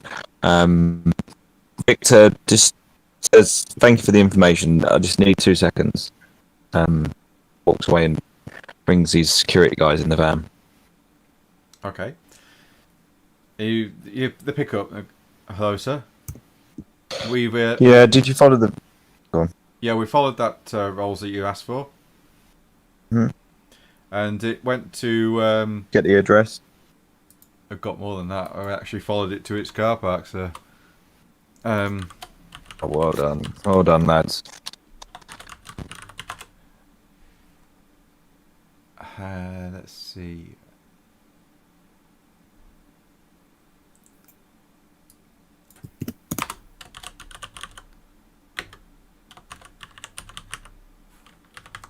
Just give me a sec, because I am now searching for where they're pulled in.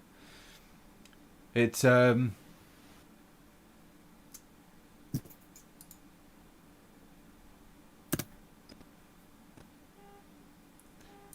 parked up outside in a car park at Heron Tower. Right. Thank you. I need you to another job for me. I need you to go to the hotel. What's it called again? The Mandarin Hotel. Mandarin Hotel. I need to go to the Mandarin Hotel and in suite 12, we'll say. A friend of ours, Jamie, is staying. Certainly, sir. Yes, no problem. Yep.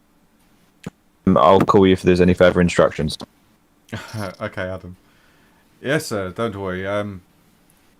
But do we make ourselves known to this person, this individual? Say you're friends of Victor's and to just make sure he's okay. Or explain when we see him. Okay, sir. Yes, we'll do. And the phone hangs up. I'll walk back over to Shay and just say, can you text Jamie and let him know if 2 friends will be turning up?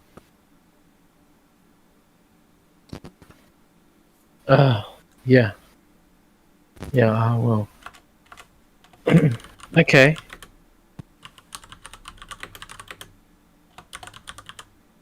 So, you want us to owe you a favour in turn for helping us step aside?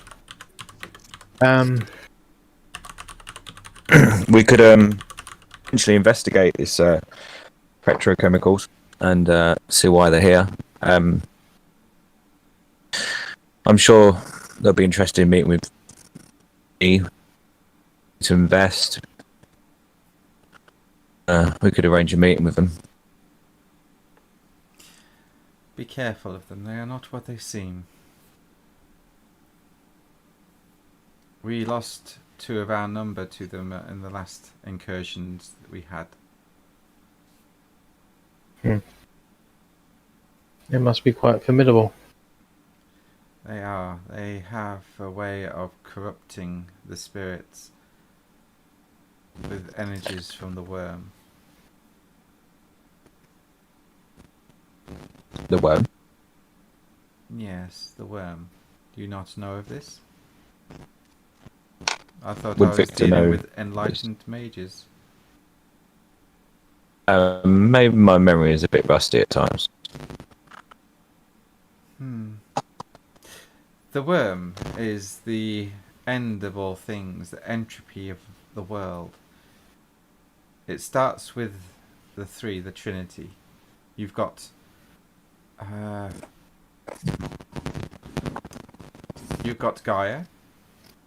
you've got the Weaver, and then you've got the worm. Gaia creates, gives life, gives birth. She is the mother. The Weaver makes it into substance and material. It locks it in place. And the worm is decay and death and entropy.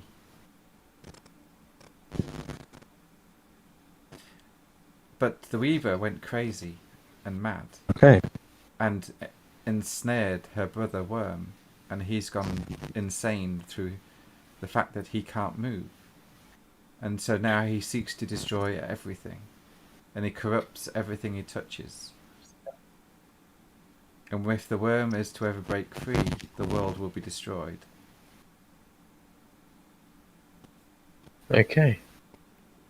And Shay, you would remember this from Solar, because you've met her, you spent time with her. But for Victor, this would be a completely new insight into a new ideology. I don't know if you've guessed what Mother Anju might be. Has Victor... Werewolf. Yeah, so Victor would know that she is a werewolf or Garou.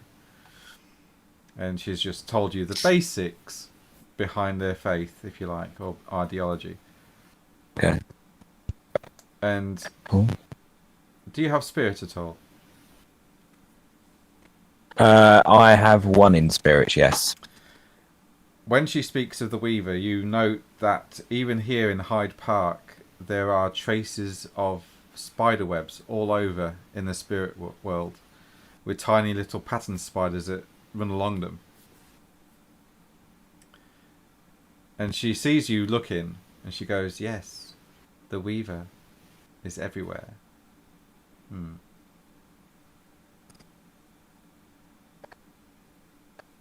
So this petrochemical, not very nice people. No, they have caused problems worldwide. Pollution, mainly, and trying to subvert nature. They are the main cause of the deforestation of the Amazon basin. And you now remember Shay, that Reese actually went out there because of the troubles that they're facing. I knew they went out there to deal with some trouble. I wasn't sure what they were. Yeah, and the pieces should be starting to fall into place on that one. Yeah. And no one's dead yet, Adam. And they've nearly taken America. It's not far from falling.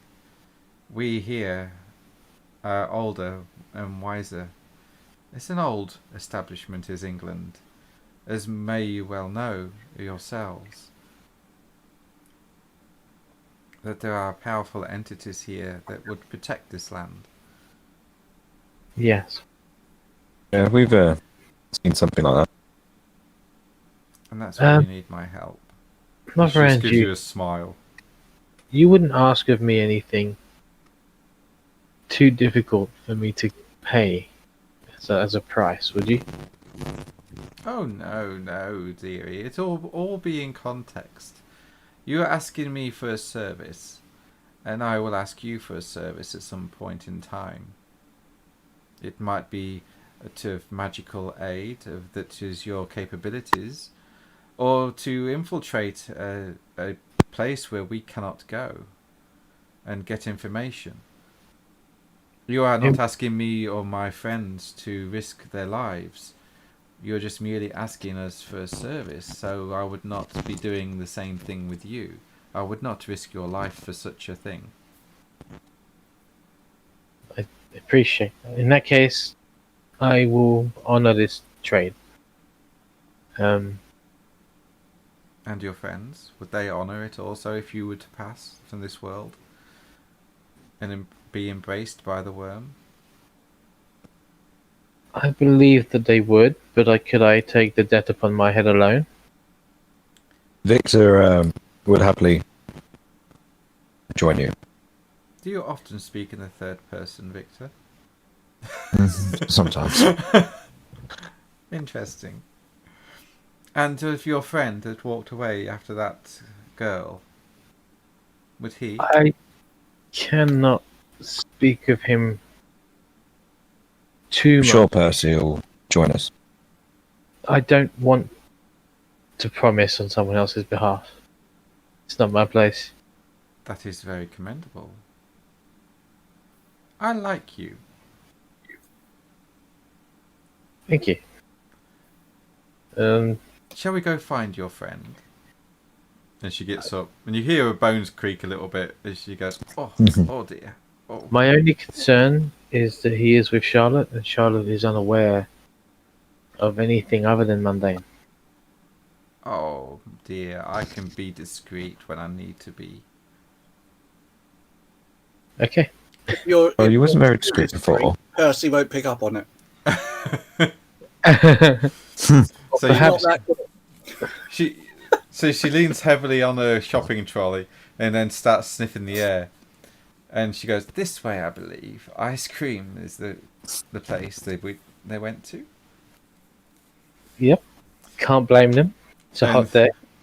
And she makes her way through the crowds that are starting to gather now in Hyde Park, you realise that she's moving pretty fast for an old lady. Yeah, she could probably beat us all up. Yeah, she probably could, yeah.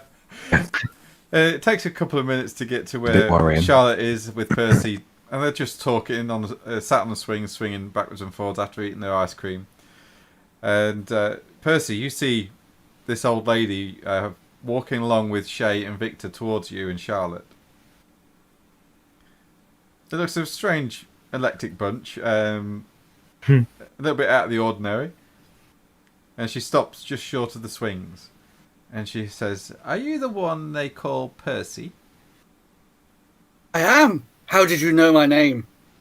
Well, your friends here told me, dear. Oh, yeah, of course they did. Of course they did. Yeah. Yes, I am Percy. I am Percy the Great. Nice. That's so lovely. Would you mind joining me for a little while? Victor just walks over to Charlotte and says, "Can I talk to you?" Oh, so I'm good enough now, am I? After you've spoken to a tramp. I just I take her to one side so Percy and the tramp can talk. Okay. So, I'm sorry about earlier on. Sorry, go on. well, apology accepted. I mean, you did buy the computer after all. And I don't buy you things just to make you happy. Just trying to help you out right now. But yeah, some discussions we have to have separately. I Has she didn't been mean to come across. made arrogant. aware of the money that was spent to buy her out of? No, I don't think she is actually. I don't think she ever needs to know about that. It's not like it's a secret. She experienced it. It's... Very true, but So, Percy, Victor wouldn't tell her. Percy, you and Mother Andrew walk off to one side, and she says, "Your Okay. friends and I have come to an agreement: a service for a service, a favour for a favour. If one of them should perish, would you carry this favour forward?" Oh yes, I love helping people. Ah, that's so nice. I like you. So, and she turns and faces you, Percy, Shay, and Victor. I'm assuming Atrops has made this arrangement as well. Yeah, Atrop. Well, Atrops can actually step sideways herself, but she'll be in with this as well. Oh, okay, she's here. But she's heard and she's been part of this talk. Okay. Yeah, she would be. Yeah. So, when do you wish to step sideways? It won't be right now because we have to make sure that we're here without Charlotte. But we can come back at a convenient time for you. Some of my friends could look after her. It might not gel too well. She's fully mundane and because of that has all of the unfortunate prejudices and I see. Okay. Then meet me back here tonight at midnight. It'll be easier. But be here before midnight. We have to make the doorway at midnight. It will be easier for me to do so. certainly we will all be back then. And then Thank you would need to move through Hyde Park Spirit Realm to the location where you need to go. Would that be difficult? I'll look at Atrops as well. Atrops says, well, when you go into the Spirit Realm, if you've not awoken any of your equipment, it won't go with you. So you'll be essentially naked. How What with might our we equipment? awoke it? How might we wake it the fuck up? You would you would need to know a little bit of spirit magic to do so. How much is a little bit? Yeah, that's what I'm just coming up to now.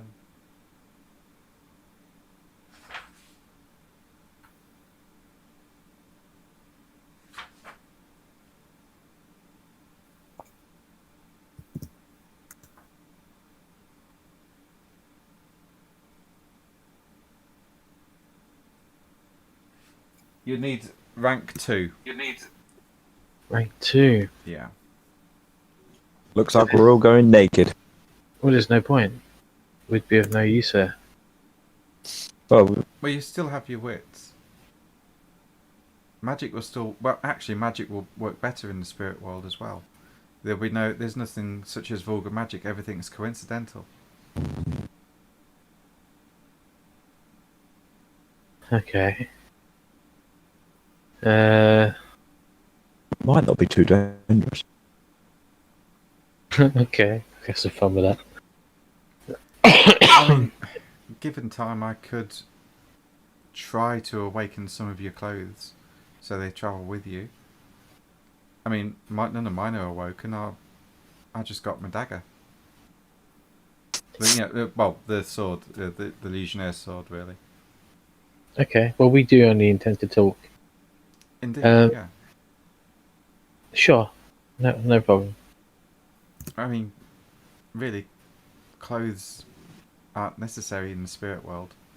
It's not the body that they attack, it's the spirit. And Mother Andrew looks at Atrops and goes, indeed. You have to be strong of spirit to do combat there. If you take Charlotte home, I might stay here until the meeting, if that's the same, all the same with you. Who are you talking to? Chris. Oh. No, sorry, Yeah, Victor and Adam and Atrops. we can do that. Okay. Mm-hmm.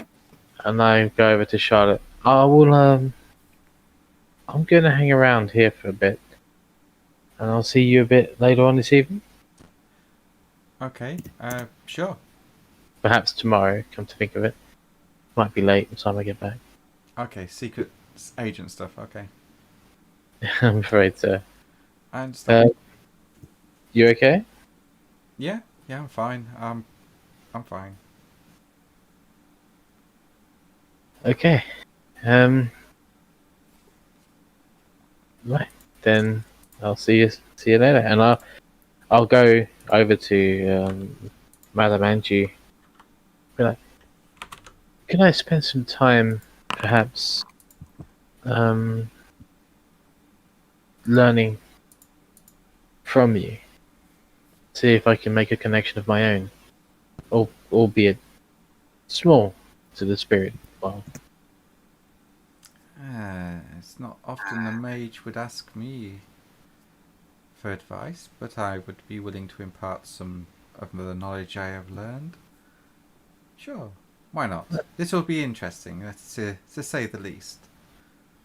Thank you. This could be a forging of a new friendship between our kinds. Always. Sorry, go on. No, just always looking for friendships. Yeah, since Reese left, that link between us and the mages has been diminished. He was a consummate warrior. I have seen him only once in battle, but he was also a peacekeeper too. Yeah, he was, So, from what I could tell, a great contact for us. yes. So, what is it you wish to... quickly going up. What is Victor, Percy, Charlotte and Atrops going to do? Are they heading straight back to the Chantry? Well, that's Take what Charlotte Percy straight. will do because that's what he's been told to do. Okay. I just said to make sure she gets home. I mean, if you want to go to a restaurant, have caviar, go to an arcade, What's the time? all on you. The time is 11 It's only o'clock. 10:36. 10:36, yeah. Yes, early. So I'm driving, I guess. I'll just turn around and say, anyone want to go anywhere? Charlotte goes, I would like to go to the moon. Yeah, we can't go to the moon, Percy, but thank you for your opinion. Charlotte? Anyway, we'd like to go. what about the London Eye? Go to London, no? She says, let's go to the London Eye. Yeah! Let's go on the Ferris wheel. So that's where you guys head off? Yeah, let's go. Okay. So you, Shay, and Mother Andrew slowly walk through the park. And she says, so, what is it you wish to know? I wish to attune to a more spiritual energy for my magics. It's a school of magic I've neglected, and it's come to my attention that perhaps I should learn a little of all of them. It is always good to learn and expand one's knowledge. Follow me. I might be able to help, although our beliefs are different. Mages tend to use a sledgehammer. We tend to use gifts and talk and speak with the spirits world. But mages tend to force them. This is what causes much upset between our kinds. But to learn to converse with the spirits and to get them to work for you through mutual benefits and, how we say, favours is much better. It doesn't corrupt the spirits either, and it doesn't harm them as much. Well, And she takes you to one of the larger lakes in Hyde Park, which I will... Well, the biggest one's the serpent one. Yeah, which will be this one here. Mm-hmm. And she rummages around in her shopping trolley and pulls out a loaf of bread and gives you it. And she says, "Would you mind feeding the ducks?" Of course. And go on. I'll take the bread and break it open and just take the insides rather than the outsides, and just kind of like break them up small bits, just start throwing it into the water. Okay. And the ducks start to flock around it and start to gobble it up. And you hear his mother Andrew sits there, well, the rest on the shopping trolley watching. She says, "Small acts in this place, in this material, fleshy world, have resonating effect in that of the spirit. As you feed the ducks here, they give off energy, and that energy is taken by the spirit of the duck that inhabits this lake. And with the ducks being happy, that spirit is happy." And she puts a hand on your wrist. You feel a cold, sudden jolt and a shock go through your system. And you catch a very quick glimpse of the spirit realm of a huge primordial lake that stretches beyond sight. And you see a duck there eating bread off the lake that you've just thrown in. It looks at you with a benign intelligence in its eyes, and it says, "Thank you for the bread." Whack, whack, whack. And then the vision fades, and Mother Andrew just looks at you with a smile and says, "And because we give these gifts to the spirits, they give us gifts as well. Mages cannot learn these gifts, but you do it. You learn or do the same sort of things, but with your magics. This is what gives you your power, and it's what gives us our power. A gift is magic. It's power. It's abilities. In the spirit world, much is possible, as your friend Atrops mentioned, for all involved. Would you care to follow me more?" Of course. And she takes you away from the lake to a copse of trees, thick, and she sits down on a bench and she says, "Look around. What do you see?" There's bird song in the air. The breeze is blowing through the copse of trees that where you sat, and there's a smell of, there's a woodland scent to it as well. Tell me, what do you see? What do you sense? Life, energy. Beautiful, isn't it? Yes, it is. In the Umbra, this forest is huge. It's bigger than this. We are its keepers. Although my tribe, my clan, my family live in the city. We keep places of this, of beauty, in the spirit world. We fight against those that would destroy it. And again, she puts her hand on your wrist, and your senses shift instantly to that of the spirit world. And you see that you're not sat in a small copse of trees anymore, but this forest stretches in all directions for many, many miles. And you also see within this forest various spiritual animals like that of deer, wolf even, blackbird, sparrow, thrush, rabbit, fox, and other wild creatures that you shouldn't really see in the city. Then the vision fades and you return back to Hyde Park. And she says, the spirit realm is vibrant with life, even here in the heart of the city. This is what we try to fight. This is what we fight to protect. This is what Reese fights to protect as well. I see.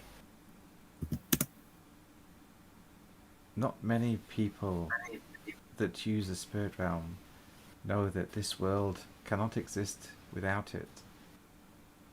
Those that you call the technocratic union, they would see it severed, but to do so would invite disaster. At times, the mages, your kind and that of the technocratic union, work for the worm. At others, they work for creation and Gaia. Then there are those times when they look for stability in the Weaver. It brings us all at heads, all at conflict, sometimes, but not all the time. We would prefer to talk than to fight. For fighting against mages can be problematic at times, as well as your kind fighting mine. We regenerate our wounds far quicker than you humans. I'm aware of your prowess. Indeed. You may see an old lady crippled with arthritis before you, long in the tooth, but know that if I so choose it, I could rip your throat out at a moment's notice. I'm aware. Don't take that as a threat though, dear. I will not. It was just merely an observation. Shall we move on? Of course. She takes you to a wide grassy field, and she sits down quite heavily. Now, I wonder if we can call forth a friend. And you see her sort of start thumping the ground really fast. And drink of water. And as she does so, you see a thin veil of mist start to form across the landscape, just in front of her. Not very far, not very big, but very tiny. And out of this mist emerges a rabbit, the largest you've seen. It stands about the same height as probably a Jack Russell would. And it's got an intelligence behind its eyes. And Mother Anju looks and smiles, and she says, "Thank you for gracing us with your presence, Father Rabbit." And the rabbit twitches its nose, and then sits down and starts cleaning itself, and it says, "Always in service to you, Mother Anju." And you see Mother Anju actually bow from her sitting position towards this rabbit. I'll follow suit and do the same. The rabbit turns and regards you, and you don't hear it as such. You sense what it says, and it says, "And who is this one you bring before us, this shining one?" And Mother Anju says, "This is Shay. Shay, this is Father Rabbit." Pleasure to meet you, Father Rabbit. "You are with Mother Anju." "The pleasure is mine." You hear that. You feel the return, and you see Mother Anju dig into her pockets and pull out a carrot. She places it in front of the rabbit, and the rabbit sniffs it and then starts chewing, and then slowly fades back into the Umbra world. And Mother Anju turns and looks at you, and she says, "Just as we can pass through the veil of the gauntlet, so can the spirits come to this realm. But as you've seen, they cannot stay here for long, as if they do, their essence dissipates and they die. We can help facilitate the crossing every so often, but it's best if we stayed separated, there in them in their world and ours in ours. To stay in the spirit world for too long would invite disaster for you, as you would start to think that you were to belong there. For us, the Garou and other shape changers, this isn't a problem, but for one such a flesh and bone as yourself, it's potentially hazardous to stay longer than a week within the spirit. Without protection, of course." Does time pass the same then? Time has no concept in the spirit world. It can move fast or slow, it doesn't matter. Sometimes nights can stretch on for days, and sometimes days will stretch on for nights. It just depends where you are. Distance and time have no relative meaning. There are shortcuts throughout the Umbra. If you are lucky, you might find a portal from one place to another. How might I be careful not to spend too long there and overstay my welcome? You will get a feeling for it when you step over. You will start to feel yourself move away from the material sense and start thinking more spiritually. And that's when you need to be thinking of returning. Okay. The dragon that was seen in London, was that of the spirit world just visiting us? Or was it able to actually cross over? The dragon. It is an entity from a bygone period that used to exist in the material, but as the gauntlet thickened, it was cut off from its power source of essence, and so it had to move, make a choice from between life or death. It decided life, as all living creatures would. It would have joined with the spirit realm to survive. Why it's not been seen or heard of for this amount of time, I don't know, because the gauntlet thickened many centuries ago, back shortly midway during the Dark Ages. And this dragon, it is a mythic creature, not fully spirit, not fully material. And yes, it would possibly be able to cross over with its gifts that it has, but only at great cost to itself, so it must be protecting something of vast importance. If it fell into the wrong hands, it could spell disaster. Yeah. I'm worried about the order of mages that you have difficulties with. If they get their hands on the dragon or try to harm it, or what lengths they might go to stop it. They can be ruthless.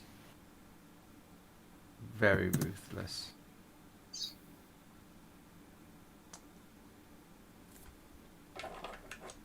I will do everything I can to try and stop this from happening.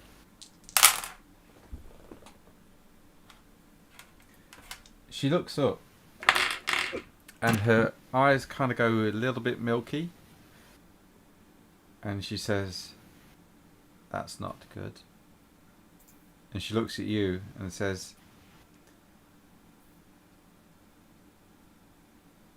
"The sparrow says that a great metal beast approaches London from across the water. I think this might be your Union mages coming to London." I think it might.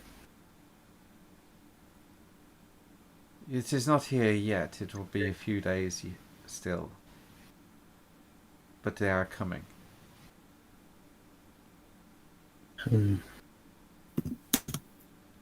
We should go tonight to make sure that we can get this arranged. I hope the dragon. I don't know what to do. Hopefully it leaves or If it has chooses to hide itself better. If it has its lair here, it will not leave. How do we? Not only do we need to get the dragon to leave or hide itself, we then need to convince the Union that it is gone. Maybe make an agreement with the dragon to fight against the Union for you. An alliance of sorts. Tell it that you're not a threat. Maybe that will be enough.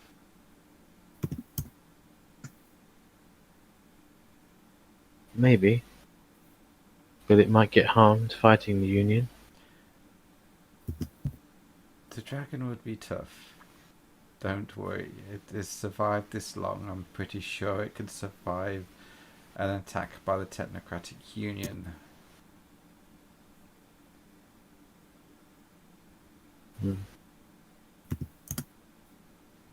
She doesn't know anything about the Technocratic Union. She just knows the name.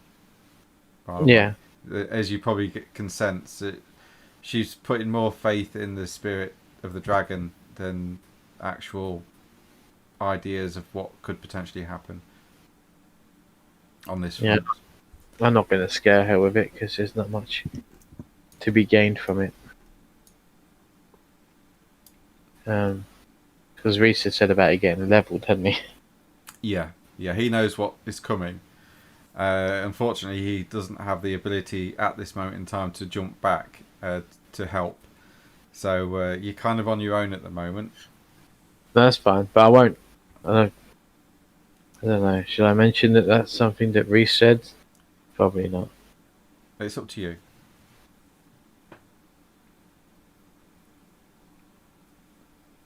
Reese had mentioned that they might take drastic measures. Measures that might destroy much of the spirit world in this area. I see. It is what the flying ships, or metal monsters, as the Sparrow had said, are for.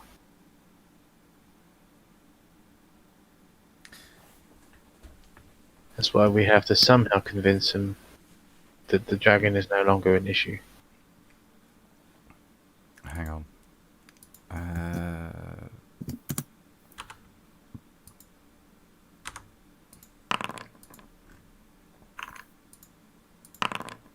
Okay. There is one person that I know of in London. I get his scent every so often as he tries to, how do we say, investigate my kind. He is a strange fellow. You might know of him, I don't know. but he goes by the name of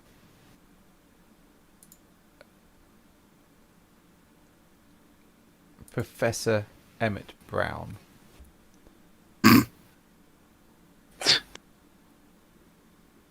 That sounds familiar for a reason. Yeah. Yes. Back to the Future. Yeah, I thought it was. Awesome. Oh dear.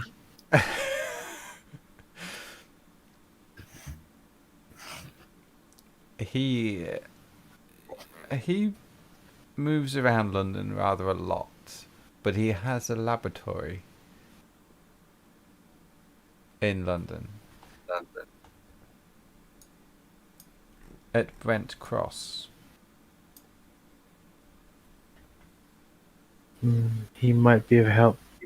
In what way?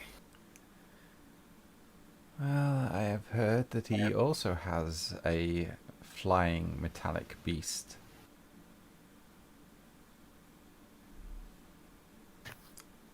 Okay. And the birds say it's a mechanical fortress. And it resides in the spirit realm? Of course, you can't see it here now, can you? Okay. I was unaware. I had no idea.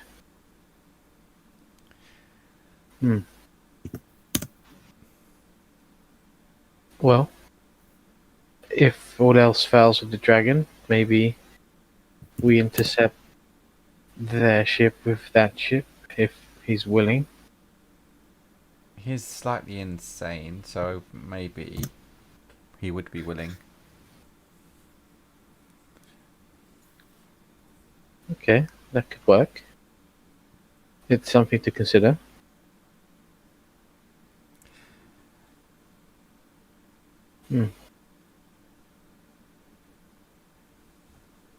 There isn't anything you need to do or can do just in case the worst happens. Now I know that the Technocratic Union may have an ability to level the penumbra, as you put it. I will speak with the tribe and see what we can do this end.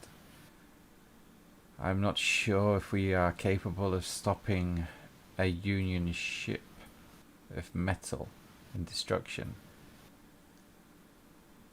but we will certainly try. Make sure none of your tribe are on the penumbra when it happens. It is where we will fight. If you There will be great... perish, if one perishes there, do they perish here also? Oh yes. Death is death, whichever way you look at it. Well, then be very careful. Yourself and the tribe. The battle could bring great honour and glory for the warriors. I will talk to them, see what they say. Okay. Suppose that much is true. Okay, and if you're spending the rest of the afternoon with Mother Anju as well, Shay? Yeah, like the whole day until like night time when they come join us. Okay, so to speed things up, Yeah. She talks to you a lot more about the spirit world and the nuances of the different courts as well. So that if when you do actually get the ability to travel through the spirit realm or even converse with other spirits, you know that how to deal with various ones to a degree. You won't know instantly, but it'll be a learning process. Yeah. And you know that there is a hierarchy. You know that speaking to the lower spirits, such as like Father Rabbit, is actually pretty easy and doesn't require a lot. But the more intelligent and the more powerful the spirit becomes, the more they ask of you. And that there are different courts and different leading spirits, if you like, throughout the penumbra. She also sort of gives you a little bit of insight into the Garou mindset and ideology inadvertently, but you do pick up on this a little bit. You get a sense of, because your mind is actually pretty good. I won't have you roll or anything, but you would get the sense that she is actually a very formidable lady. She puts on an act that makes her look defenseless, which gives you a bit of a chuckle now and again when you see her move quickly, and you realise that if she wants to, she can move quick. She may put on the act of having arthritis, but no, she's still quite sprightly for her age. You also note that the other homeless people in and around Hyde Park, even those that aren't werewolves or Garou, actually defer to her for wisdom and guidance, as a few do come up now and again and ask her questions, and she answers them and they go off on their way quite happy. So she's not just ministering her own people, she's also ministering the homeless people in London itself.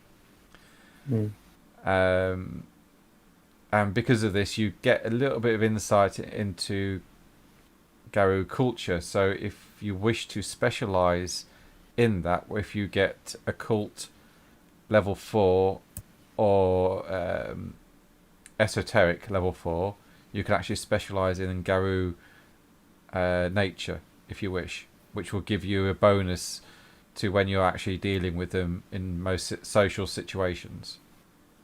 So if you want to make a note of that somewhere as well, so that if you ever get to that point and you wish to go that route and learn more about them, then you can buy that speciality. Yeah, I will put that into my history. So I'll put can buy into Garou, spelt as in... I will type that in chat.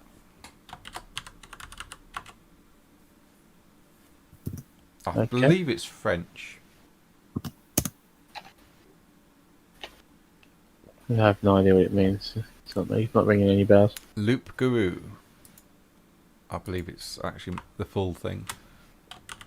Loup is wolf. Yeah. Loup, yeah.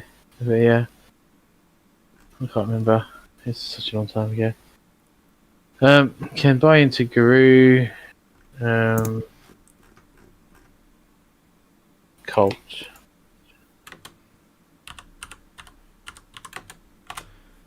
Okay, so it's just another thing there. So make a thing of that. And at the end of the day, I would like to be able to put one into Spirit. End of this day? Well, not at the end of my time with her. So ready for the for us going over. Yep, sure. Okay, yeah. Costs 10 if I'm not mistaken, isn't it? A new sphere. Yeah, hang on.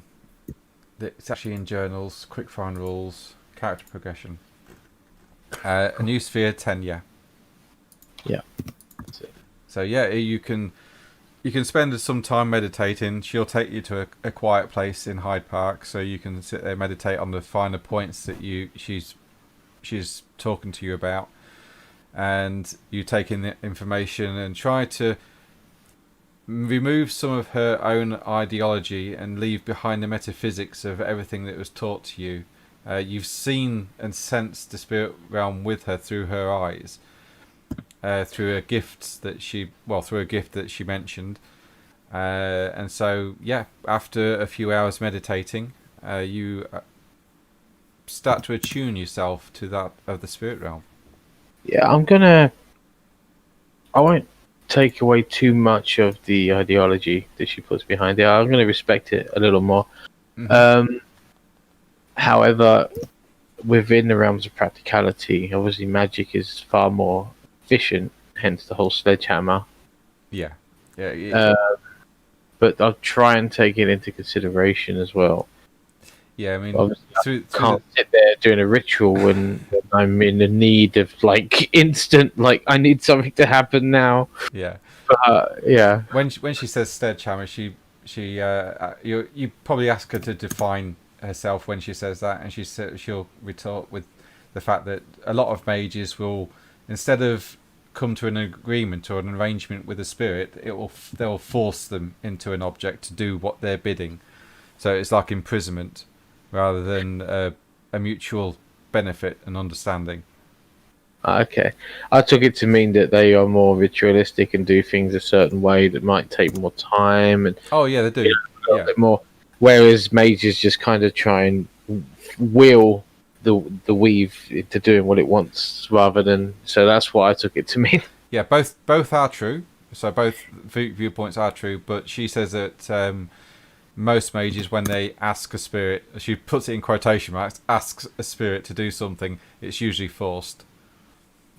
Rather than negotiated with, and that's where a lot of the grievances come between the Garou and mages. Okay, sure. And I'm just going to nip off. Yeah, same. And if we, well, in fact, everyone take a 5-minute break, and we return. Sounds like a plan. Okay. Sounds. Yep. Okay. And to those that I'm streaming, watching, I'm just going to put you onto a holding screen for now. We're back in the shortly. We got any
Right, we'll move back over. So, Ash, you spend the rest of the day with Mother Andrew. And what's the rest of you guys doing? You getting ready in the chantry? What's the time? London Eye. Oh, you at the London Eye, yeah. So you spend a couple of hours at the London Eye. It's now about 1 o'clock. You get dinner at a local restaurant. Takes about another 2 hours. So you're looking now 3 o'clock. Yep. Suppose we'd just head back to the Chantry for a while, wouldn't we? Yeah, sure. Okay. Charlotte back. So let's take Charlotte back. Okay. You head back towards the chantry, and you arrive. It's pretty quiet.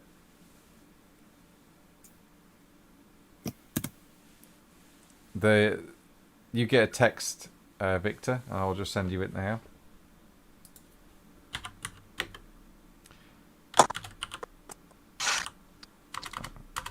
I think it'll do it this way.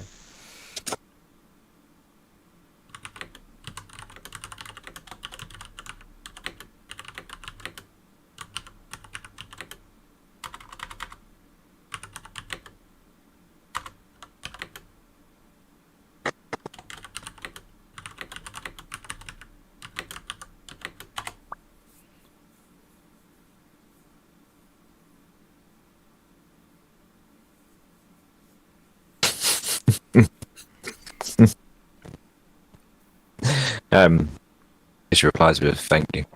Okay. Does he even know that working for him, he's polite. Yeah. So you're back at the chantry. What's the plan? Go to my room and just...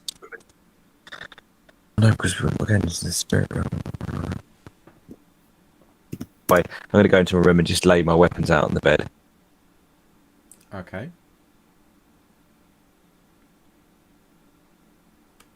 And I'm going to... We've got a few hours, so I'm going to spend some time using my entropy to increase my luck and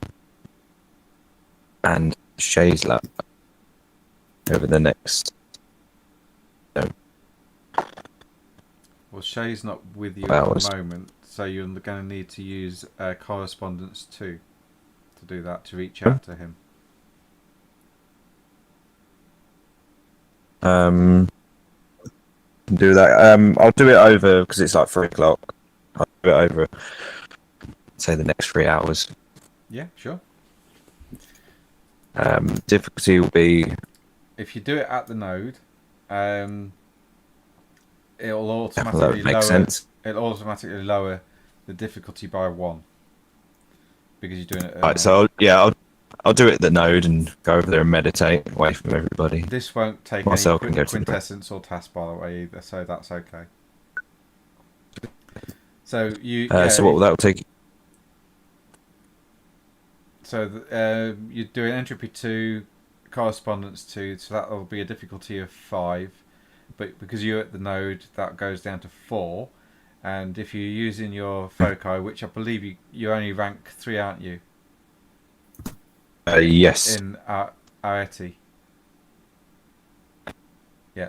So then you got to use your foci, so that'll take it down to a difficulty of 3, which is the minimum you can go to. Okay, so I'll continue to do this at the node.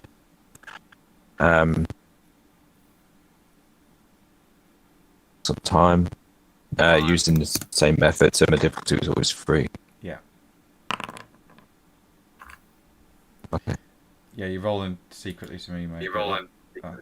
That's okay. Why did that say 2 was a success? No, I didn't mean to do that. It was left on. They're saying 2 is a success in that. You got 3. Oh, 2 success. That's not right. Yeah, that's not right. No, you got 2 successes. 2. Yeah. No, you put a difficulty of 2. It should be difficulty 3. Right, oh, I have here. This is would I need to get to what's all? To do all of you, well, Percy should be there as well. Yeah, B Percy. You know, with Charlotte and H-Ops. Okay. Me Percy and because they're the only ones I can protect. That I think I need to protect at the moment. Okay. Is Charlotte staying at the Chantry then?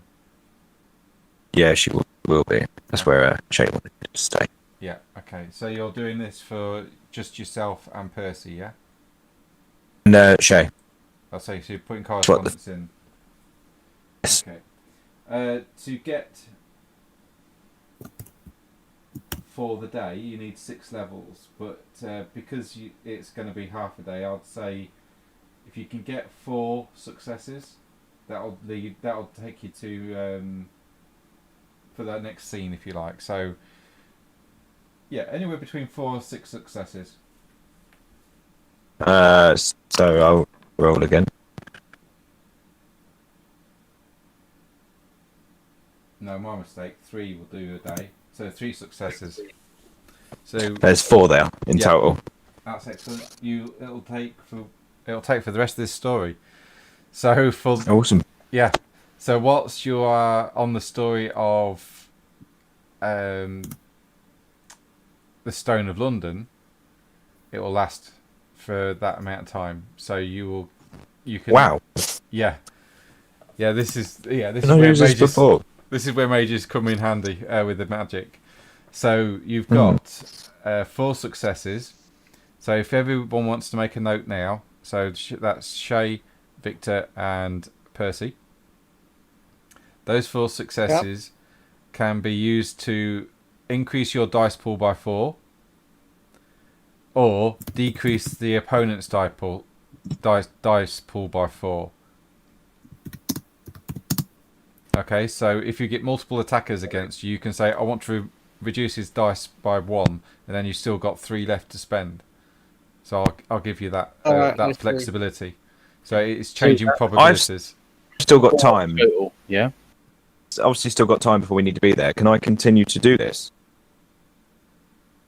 Yeah. Yeah, you can keep doing this, yeah. So what are you saying, Ash? So that's 4 instances of it total. That's just something that you can do 4 times only. Oh no, this will last for the whole story now. Okay, so how does that work? That you can only, what can I say? I'll do 4 for that person, and 4 for the next person, and 4 for the next person. Because it's added to your dice pools. So it's an actual dice pool that you get added onto what you've got. Oh, so it's in a turn. You get 4 in a turn, is it? Yeah, yeah. So 4 you get 4 dice per turn, and say for example you got 2 attackers, you say, right, I want to spend 2 of those dice to give him a -2 dice penalty, and 2 on the other one. So they roll 2 less dice because probability is working against them. Right, and then the next turn you could say, right, I'm going to put 4 dice in my attack. So you've got those 4. Binge out to 6, guys. Yeah, you can only use these dice once per turn. So Right. it's either attack or defense, but it's your choice as to where they go. Can you split them between attack and defense? Yeah, absolutely, yeah. Okay. Okay. So you've got another 2 successes. 6. Yeah. Oh, one was a 10. Oh. Hang on a minute. So you've got 2, 3, 4, 5, 6, and there's another 10 there. So no. Oh, Okay. I'm glad. So That wasn't part of anything else. So just 6. So you got 6 extra dice. I'm going to let Victor knows not to push his luck, and he's going to leave it there. Okay. But he is this time.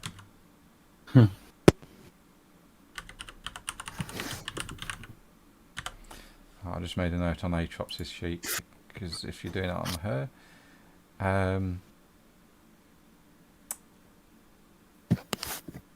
she is also going to do a bit of a ritual. You see her sit down as well next to the node, Victor and Percy. and she starts to cast some magic as well.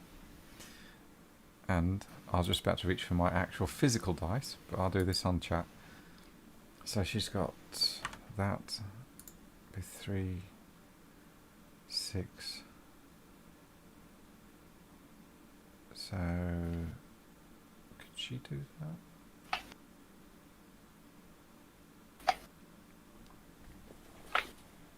Can she do that? I don't know.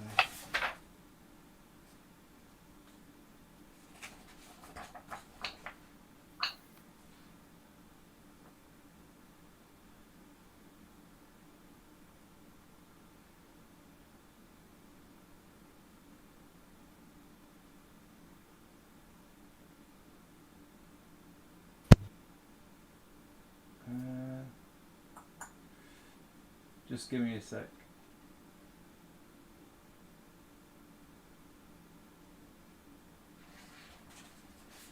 Because Aatrox is going to try and do something to help in the spirit world.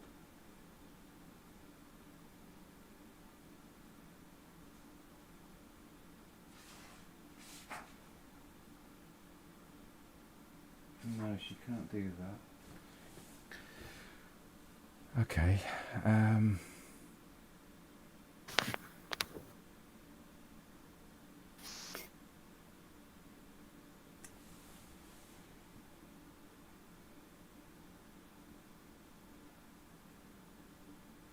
No, what she can do though is just for those people here, because she can't do correspondence. 3, 6, 5. I think it's unique. Yeah. 3.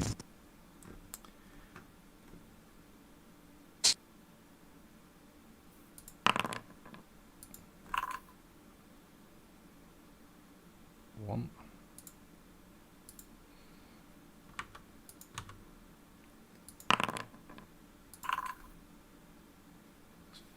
4. And there's 1, 2, 3. Yep. You feel a wave of life energy pulse around you all for Victor and Percy.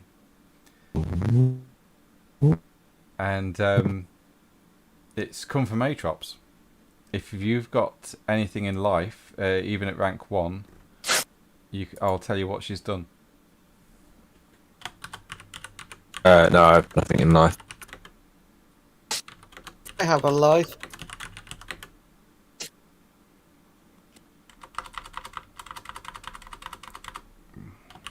You got life. I have. Okay. She's increased your metabolism, so it will regenerate 1 level of health per turn. Oh, that's cool.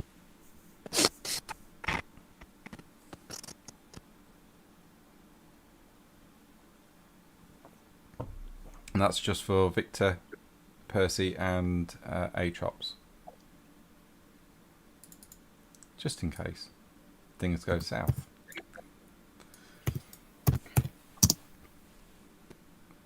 Possibly go wrong. Yeah, absolutely. What could possibly go wrong?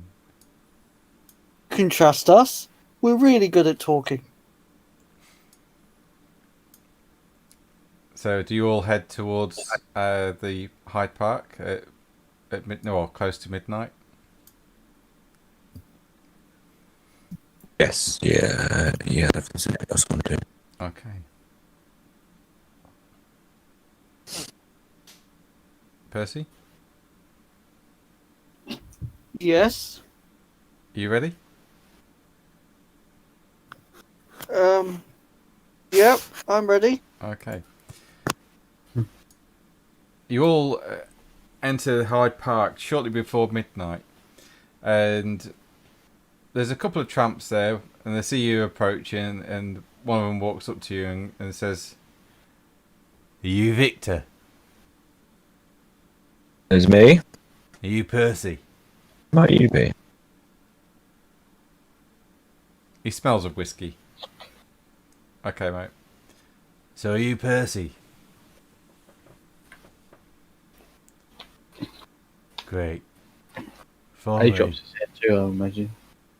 Yeah, Aatrox will be there. He looks at her and goes, "You Aatrox?" "Yeah, I am." "Right. All of you follow me. Mother Angie's waiting for you. You're the ones here as well." Guess we all follow along. Okay.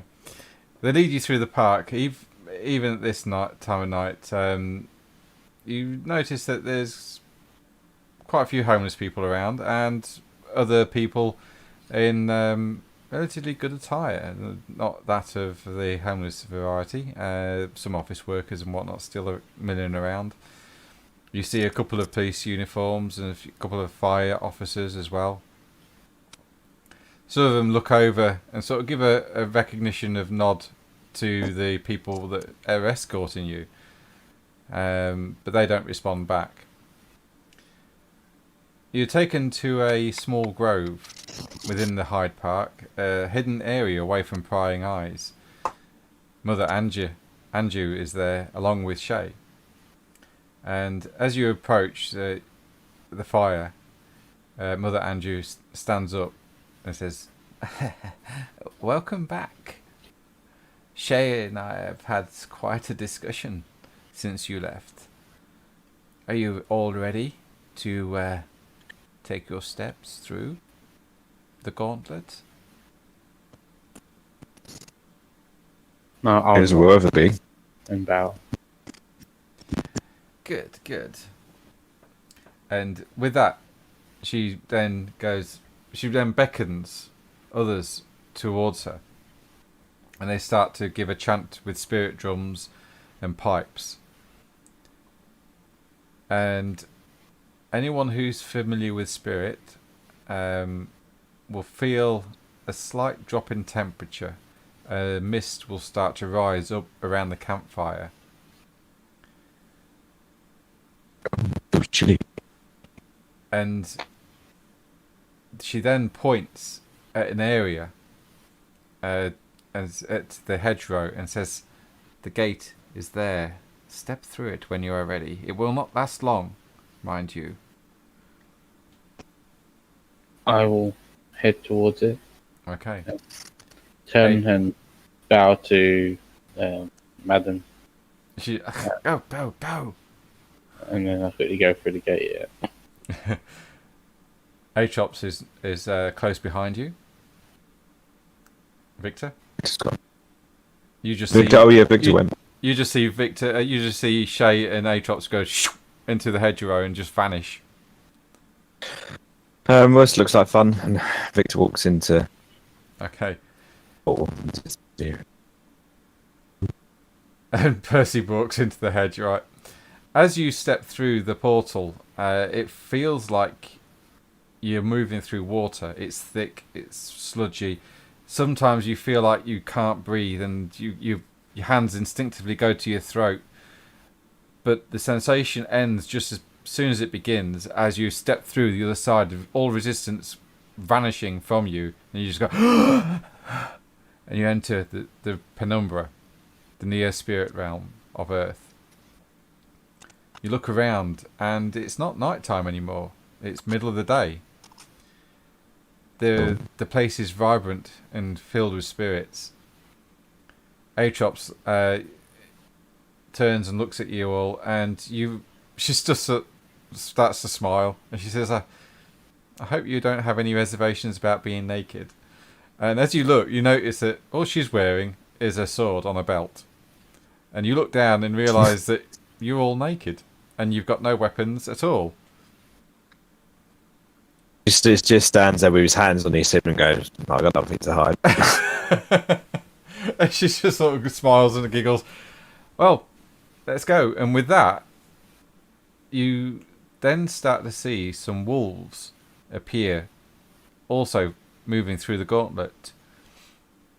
As they materialise in the spiritual realm, they all then give one mighty howl, and you see Mother Anju's standing there in front of, well, to one side of you, and she says, "Don't worry about them. They're just curious. They will guide you through London. Stay with them. But they will not get involved. They will leave you be with the dragon when they get you there. But they know the shortest route to it and where you need to be. Thanks again. Now, good hunting. And with that, she vanishes. And leaves you with a pack of wolves. And they start to pad off towards the direction of the Stone of London. Do you all follow? Yeah. Okay. You follow them through the realm of spirit, and you walk through, or jog, because these wolves aren't hanging around. They jog through London, and as they're jogging through, you notice, all of you, that fine silvery webs cover the inner London.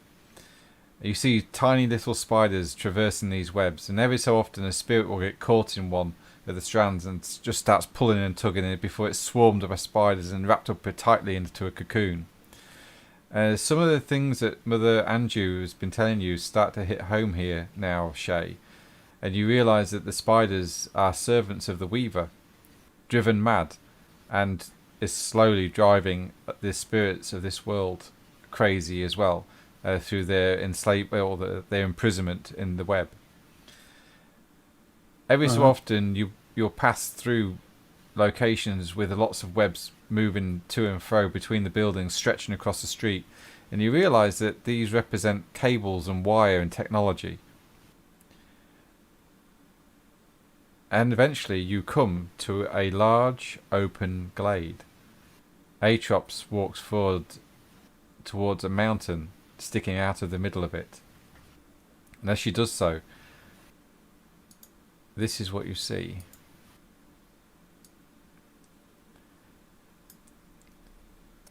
In the middle of it, there is a large dark opening. Atrops kneels in front of it. And that's Atrops is there, by the way. That's Atrops.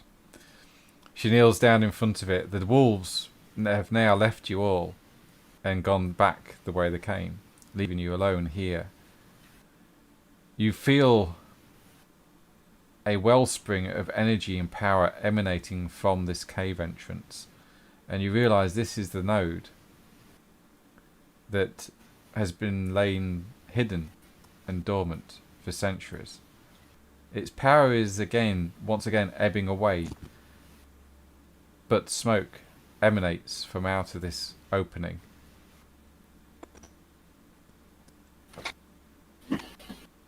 I will approach it as well and kneel down in front of it too. Okay. I will follow suit. Kneel down. Okay. Percy?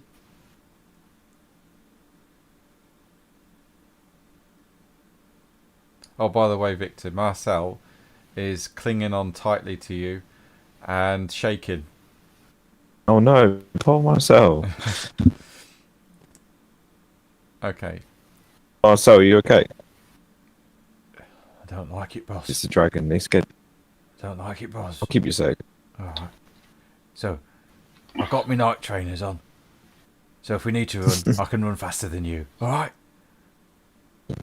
Brilliant. And you're packing, aren't you? Oh yeah, always. Always. Although I don't know what a bullet's going to do to a dragon. Has he got the ability to bring a weapon over them? No. Oh no, he hasn't. No.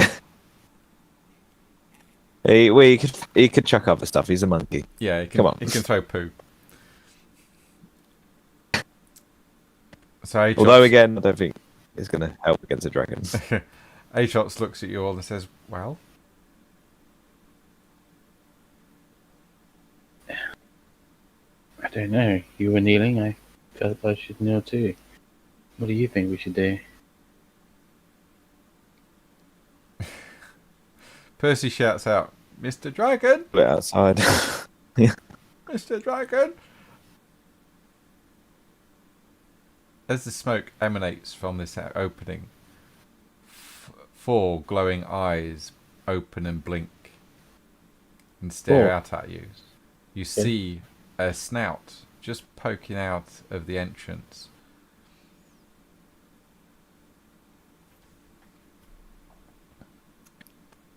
Shout, we're friendly.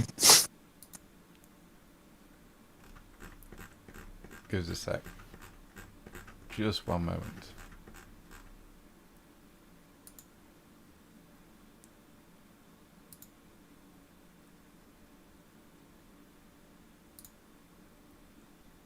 Oh.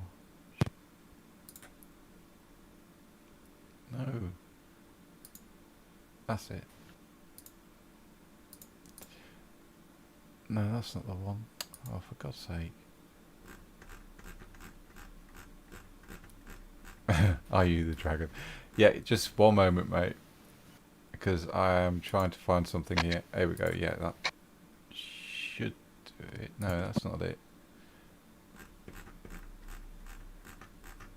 Why can't I find the bookmark when I want it?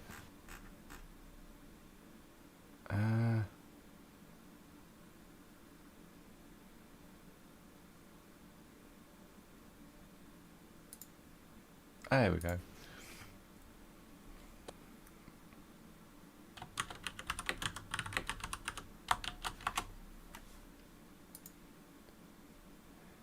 You hear a rumbling voice sounding like boulders scattering down the side of a mountain.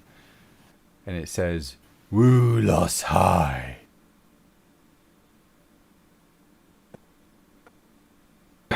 No one speaks Draconic, do they? I'll try and speak to it with mind, but being careful only to speak to it. I'm not interested in what's in its mind. Yeah. Roll arity and mine 3, mate, which will be a difficulty of 6. Okay. But you're near a node, so that drops it to 5. Actually, it's a powerful node, so drop that down to 3.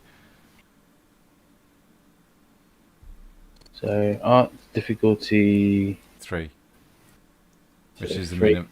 Yeah, 3. it's the minimum it can go. You can spend willpower to make a automatic success. I will do that, I think. 3 for 3. Roll that with 1 success. Yeah, that's enough. And a 10.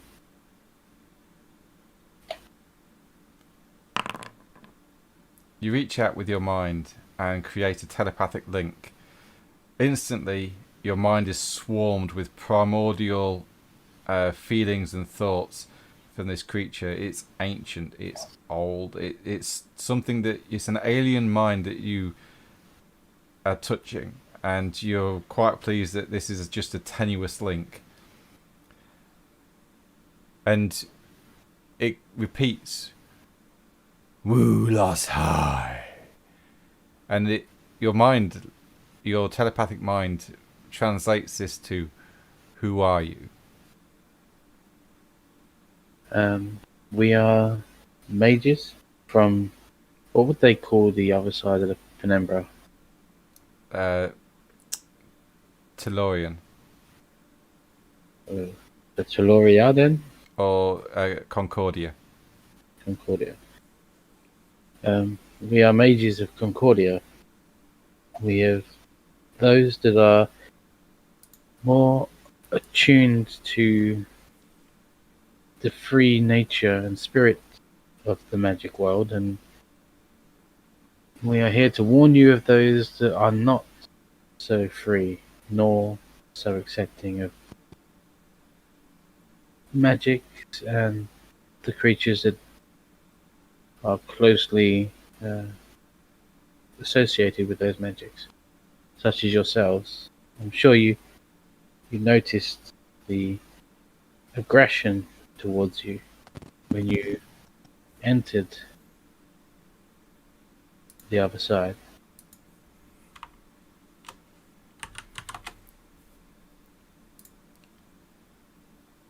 Yeah. And you pick up the word "yes" from that. And then it says, Zuulos nunnon compelled nal kodavik du zakri du merdin lifnu. And you translate that in your mind to I am only compelled by the bearer of the sword of Merdin. Leave now.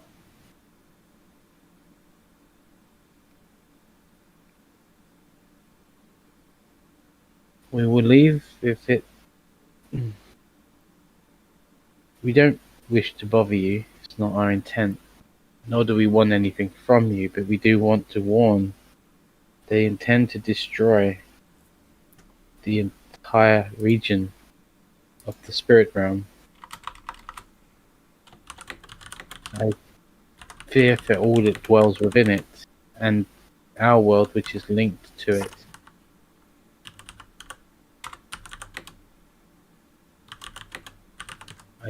I'm but a mere mortal.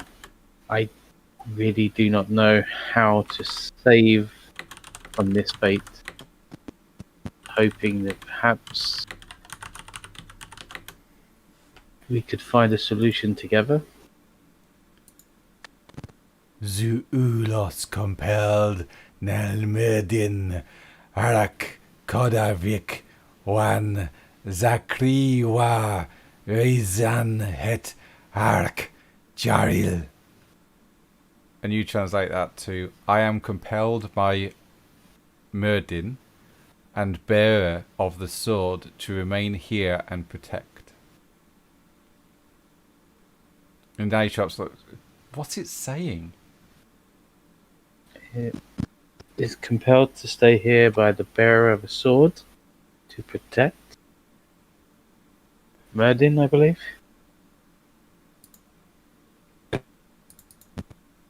So, How, and I'll say to it, how can we aid you in protecting from that which comes?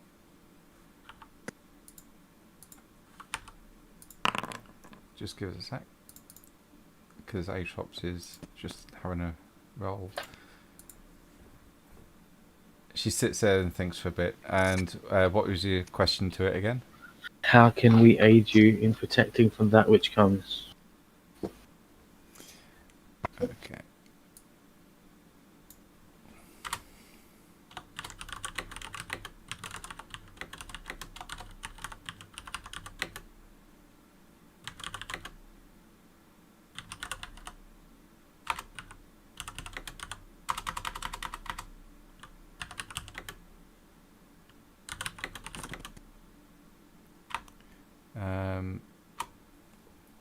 Just give me a sec. I've just got to think of it now.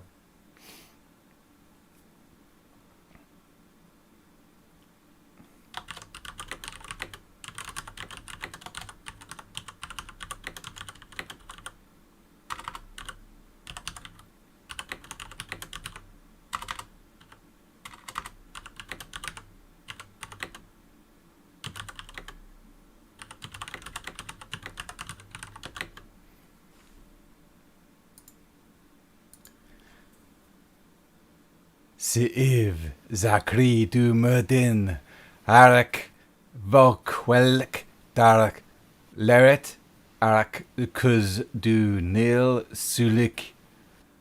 And it translates to find the sword of Merdin and unlock this nest and take of its power.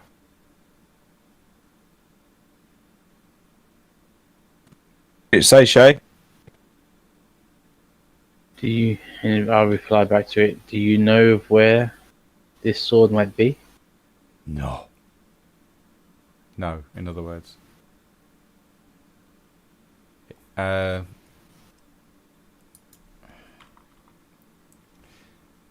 It thinks for a bit.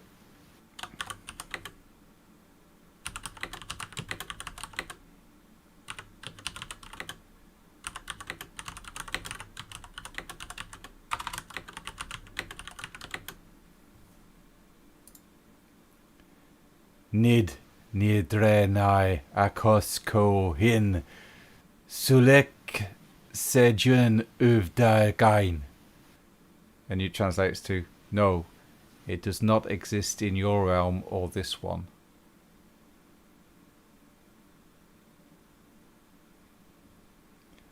Atrops goes, I've heard that name, Merdin. I've seen it somewhere. Could you, after we reply to it, could you perhaps, in my mind, make me familiar with it? What it appears like, what it feels like, what it is like. What are you asking for? What? Basically, for it to project The sword? knowledge of me knowing it, if it can. I'm sure the dragon can do that. Of the sword or Merdin? You're not The being... sword is what I was thinking specifically, yeah. I didn't know there was a Merdin, I was just thinking the sword. It just says Sword of Merdin, so... Yeah, I suppose it makes sense, but I didn't know if Merdin was a place or a person or what. I was just... Well, it is a something, that's why I was asking for clarification, mate. Yeah, I don't know what the something is, I just... the sword itself. Although now I know that it's not on this realm or the other, it's like, well... Yeah, I'm just getting a picture for you that you can look at, because it'll understand what you're saying, and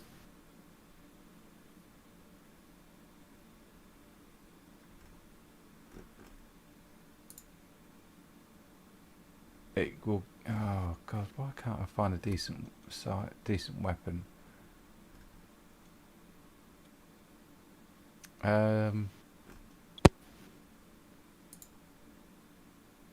No.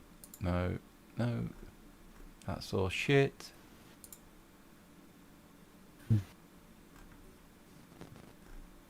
That'll do. Is it? Yeah, that'll do. Save image as. And what I'll do is I'll put up as a token as well. So I'll put it on this screen. And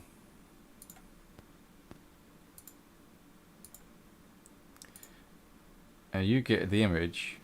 This is just for Shay. Of that. Okay.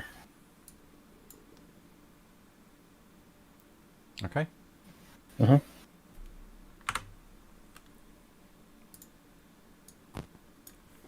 And that's what appears in your mind as the dragon thinks of the sword. In turn, I'll explain. I do not know exactly how such a weapon works in the spirit world, but this is how devastating it is in the material plane, our world. Let's forget the word of it. And then I'll project to him an image of, like a stock image that I would have seen of like a nuclear weapon going off. Right, okay. Just so as it can get like an idea of what's coming. Right, okay.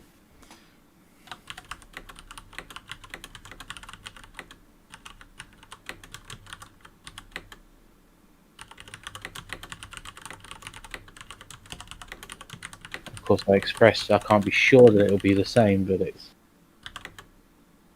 So they describe it as being akin to it. You get the reply.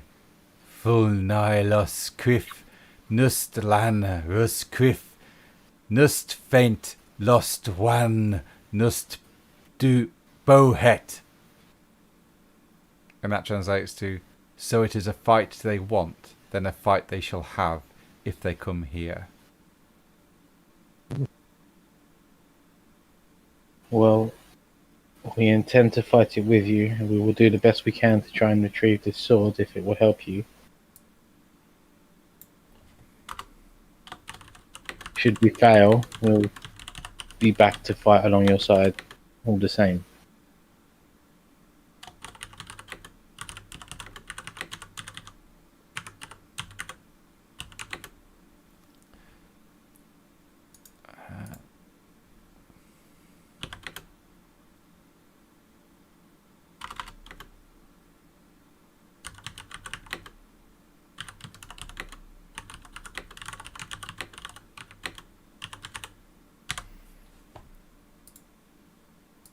I'll turn to the others, explain to them And that it replies to you, Ash.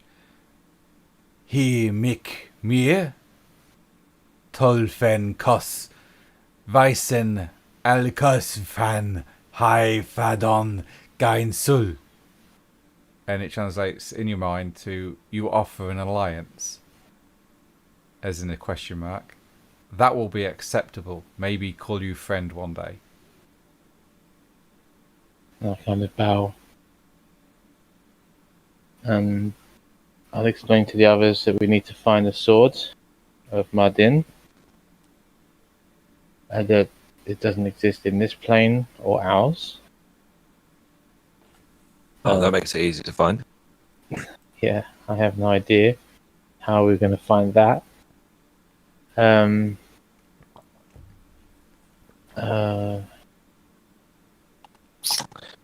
Could I use correspondence to find it? No, because you're not familiar with Would it. I have to see not touched it? Exactly why I got the familiarity from the dragon. I was going to pass that on to Victor. Nice. Okay, yeah. You pass that image on to Victor then. Or you do Yeah. it later. I'll do it now. Whilst I'm kneeling here, I can do it pretty instantaneously, really. Yeah, but you're going to have to make a mental link with Victor then as well. Okay, I'll do that.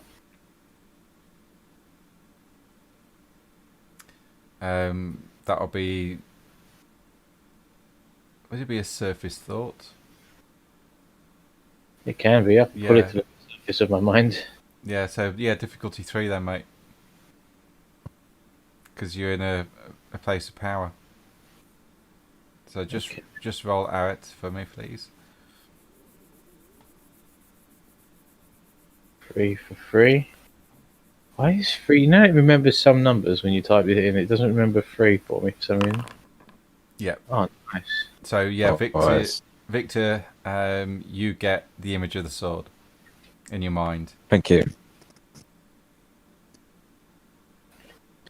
I think I could find that shade, but maybe if I did it back at the chantry, it'd be a bit easier. Did you try and do it here? I mean, it's a very magical How many place. successes?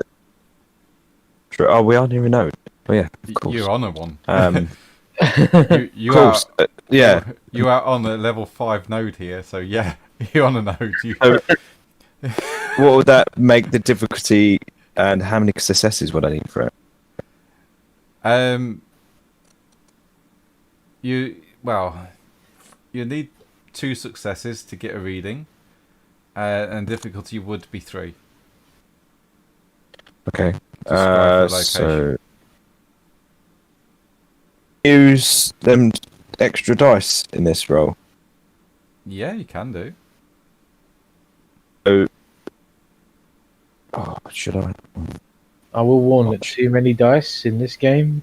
Can I be guess- detrimental, yeah.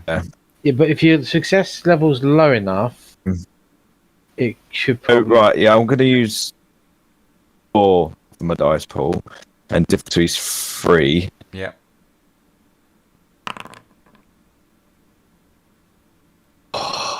Yes. Okay, so you're starting to scry the location of the sword.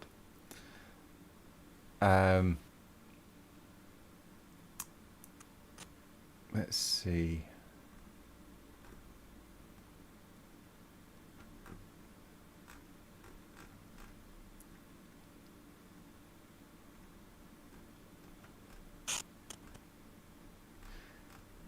You get a image, Victor, not of a location, but of a idea. It's not what you was expecting, and this idea is of a woman. She is tall and slim, with long black shiny hair and silver eyes. Her skin is pure white and shines like polished metal. By her side rests a sword on her hip, which isn't the one that Shay showed you, and she carries with her. She wears a long red and black gown with golden slippers on her feet. Upon her head is a crown of flowers. And that's what you see. So do I? And that is what you see. I don't recognise her. Roll intelligence and esoteric. Difficulty will be. I'll say difficulty will be 9. No.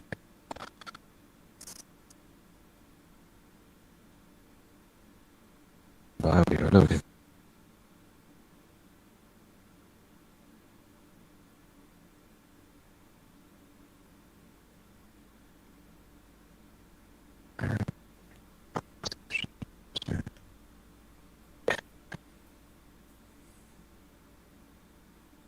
Okay. I'm going to use. If I botch this, it's not going to smack me in the face, is it? No, it's not. This is a skill roll.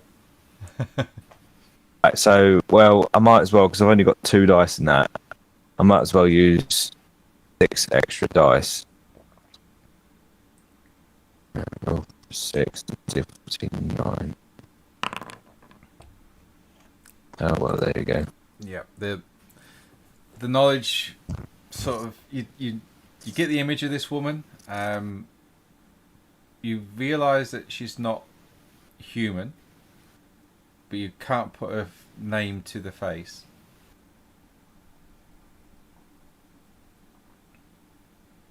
Are you going to continue watching her?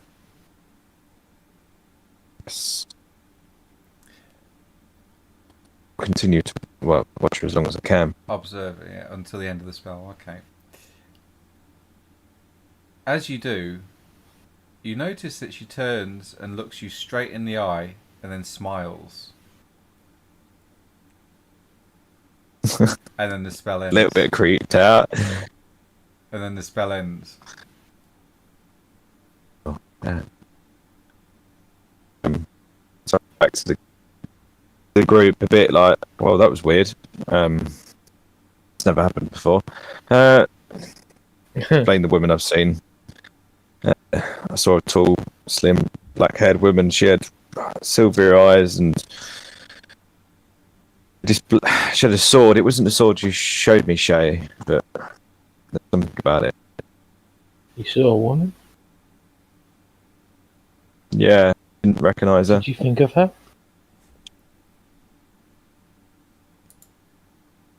Don't think the link would be close enough to think of her, and would I have to have mind? It was a one-way thing with Shay on that one.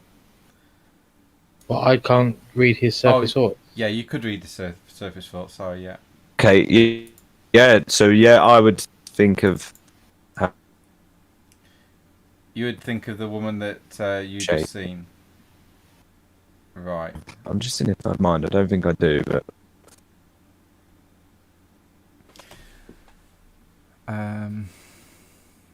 I can do both ways. I can read surface thoughts. So if you used to not think of her, then it'd be a bit trickier for me to do it. But if you're actively thinking of her, I should be able to pick it up. Yeah. Okay, yeah. I'll think of her. I haven't got anything in mind.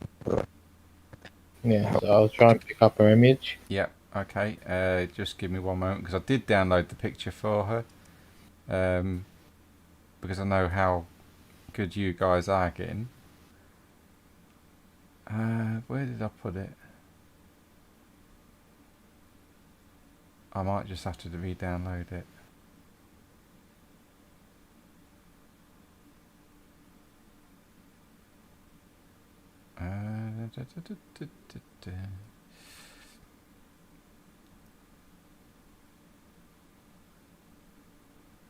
Yeah, it's not there. I'm going to give it a sec. Oh, Percy? I don't know how much you caught, but we were told of a sword that we had to fetch. Oh, I did download it. There we go. Mardin sword. I got an image of it. Translated that image. Are you still awake before I'm explaining this to a sleeping Adam? Yeah, wait. Yeah, I transferred the image to Victor. He searched for the sword, instead found a woman, and then he transferred the image of the woman back to me. Well, he thought of her, and I read the surface thoughts. That's where we are thus far.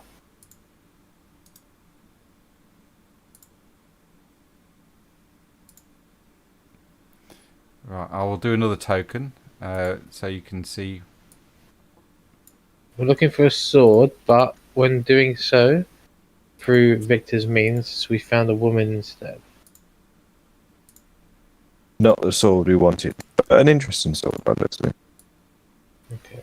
That's what you see in Victor's mind, Shay. Yeah. But I will take that image and I will explain to the dragon that upon searching for the sword, we found a woman. Does this seem to make sense to you? And I will push that image forward for him or her. Okay. Not going to offend and assume the gender of a bloody dragon. Get myself eaten.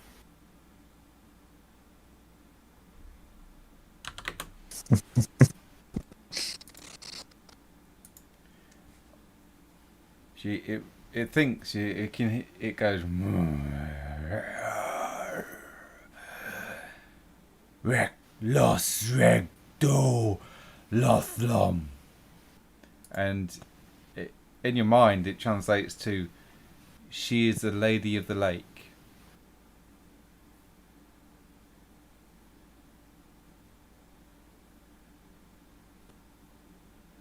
Okay.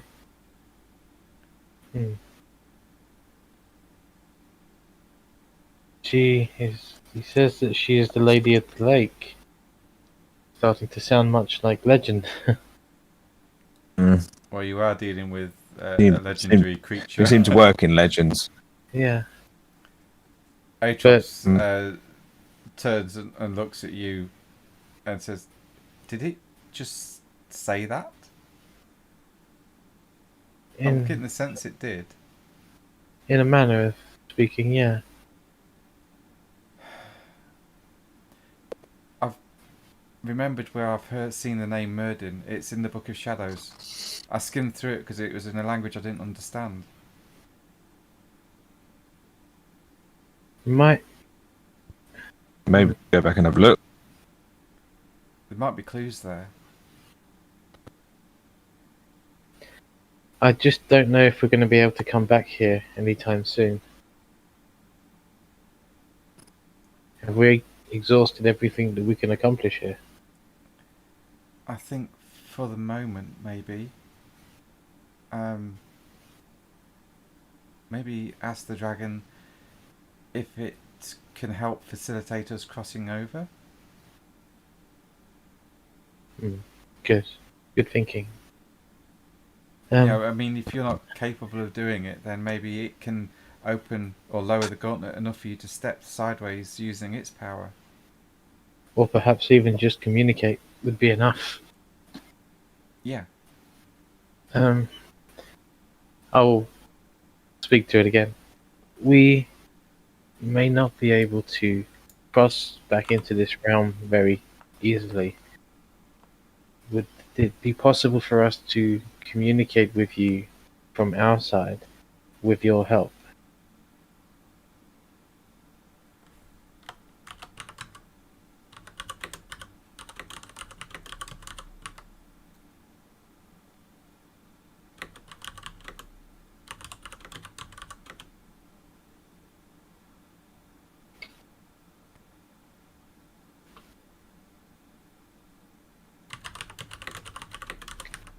I love the fact that our GM's translating his answer into Spanish. Mindosti Vaza Fan Ak Hai Vis Tinvak Vothze. And it translates to, learn my true name and you can speak with me.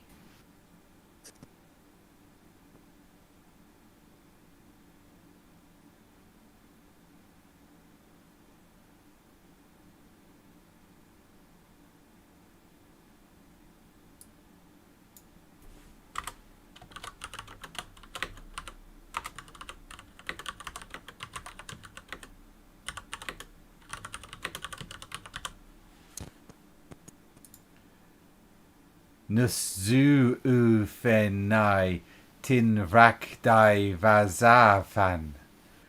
And that translates to, but I will not speak my true name. And as mages, you would realise the reason as to why. Because it has power. Great, immense power over this creature.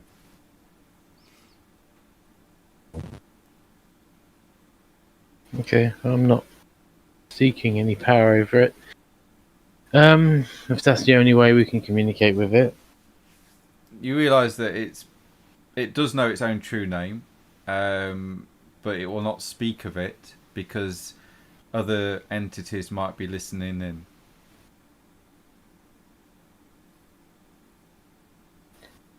Okay.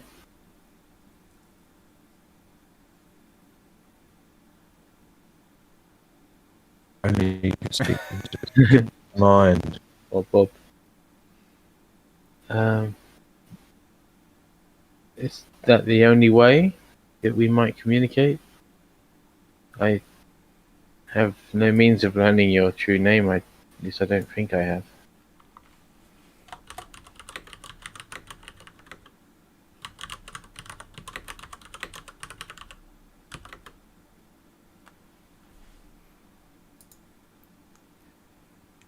I lost Faral Haya. And it translates to, you have the answers you seek.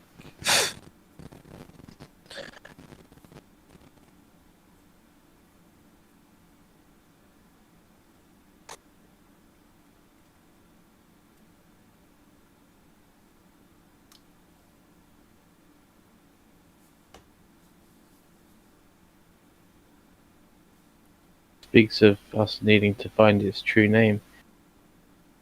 And that we have the answers that we need to find its true name. So if any of you have a guess, let me know. Atrot sort of looks at you and says, well, let's put the clues down on the table. And she says, right,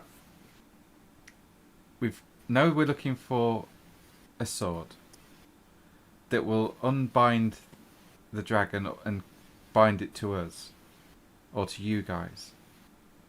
It will awaken the node that it rests within when we do this, which will then give you guys ownership over this node and a powerful guardian with it.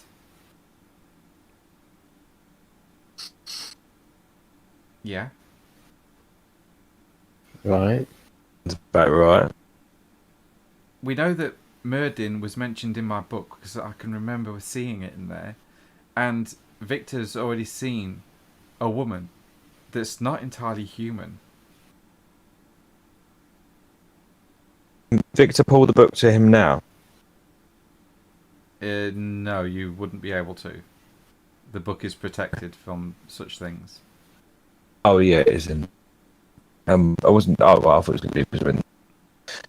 Conundrum. But Penumbra. And not only that, it's made it's material, so it would be very difficult to bring it here. You'd need spirit as well. okay. I mean, if we think about the legend of King Arthur, I can't think of any character that this would associate to. Lady of the Lake, those that fetch the sword, that would be us in this instance. England? I mean, the sword rules over England. Albion. Is that its name? What? Did you saying that to the dragon? No, I'm saying it out loud, like for Oh. people amongst all of us. Oh, right. Atrot's. I think you'll find that the more powerful the spirit, the longer its name. So it's doubtful that will be its name.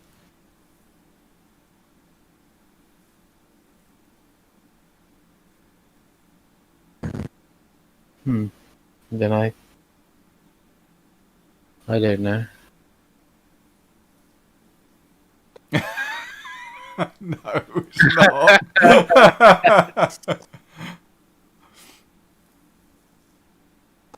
Or is the Welsh village named after him?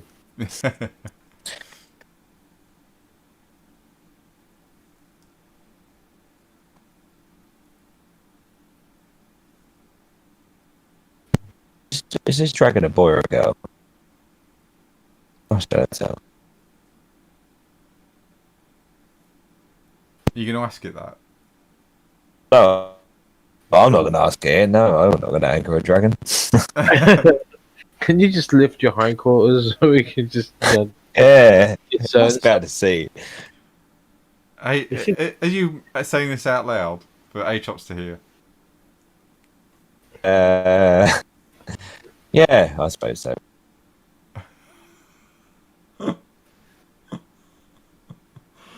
Atrops turns and just looks at you, all of you, and just go and says, "It's a dragon.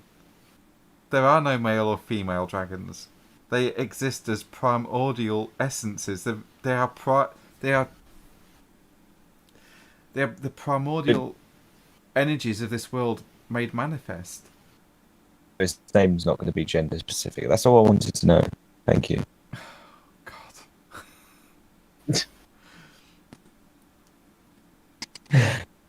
Wait, we now know it's not going to just be Clarice or Bob.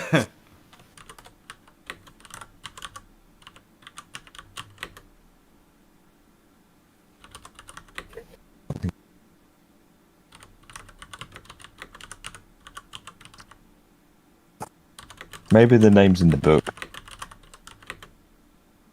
maybe, but A hint of what the name is in the book.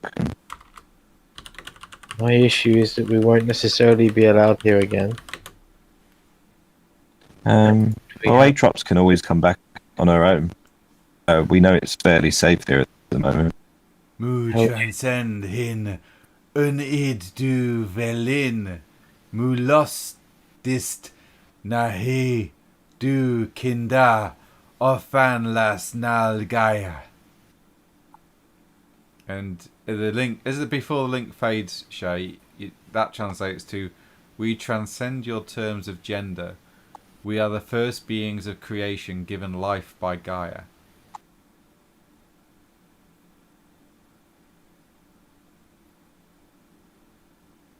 My apologies of our ignorance.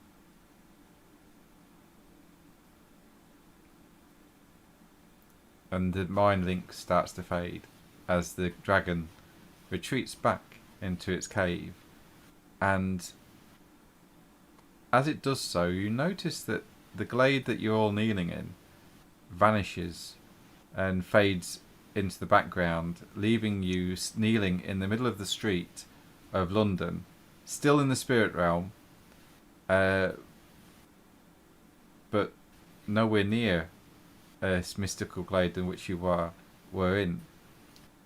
Atrops says, "Wow, it's controlling the glade and the node." And she turns and says, she stands up and turns and says, "We can't let the Technocratic Union get hold of this, nor the Nymphendai. This is a wonder. We can't let this fall into the wrong hands." Now We need to focus on finding a sword. Now it's been discovered, we can't let it fall into the wrong hands. Luckily, the dragon will protect this area because it will fight anyone that doesn't have the sword. to gain its friendship, we need the sword by the sounds of it. And you're right, legends and myths, they sort of prevail here in the spirit realm. Would you be happy to come here on your own in future, Atrops? Yes, I would. We would be on the other side, close by, but I don't think we can ask. Oh my god, mind is shit. Judru, Madam Mother Anju. Anju, Jesus. Mother Anju. Mother Anju to send us here again. We already owe a favour for this instance. I agree. And she steps up and moves forward slightly towards where the entrance should be. She reaches out and touches the spiritual representation of the Stone of London and says, I will return here later if you would grant me an audience, Great Dragon. And it's just met with silence. You don't know whether the message got through or anything. It's just met with silence. And Natrop stands up, shrugs his shoulders and says, let's see what happens. Guess so. So, we've done this once before, but I've since can't really remember how. How do we get out of the spirit realm? Yeah, good point. Right. Doing it here is going to be difficult. Near on impossible. I wasn't planning on doing it. Right.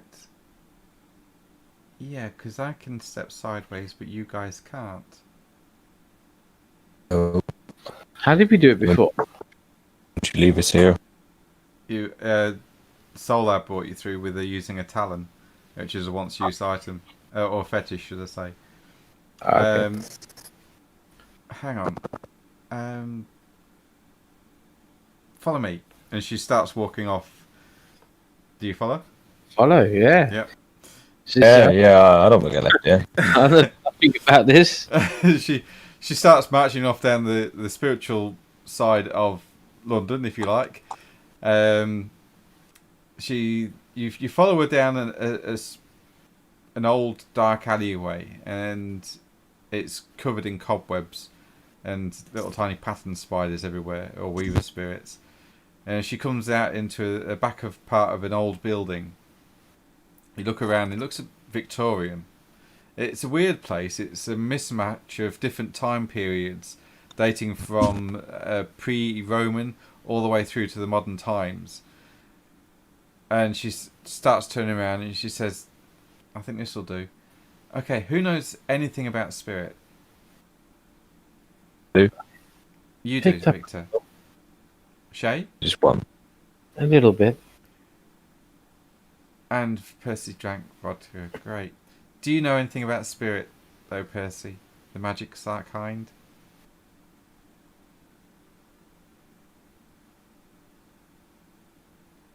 Good. Right. All hold hands.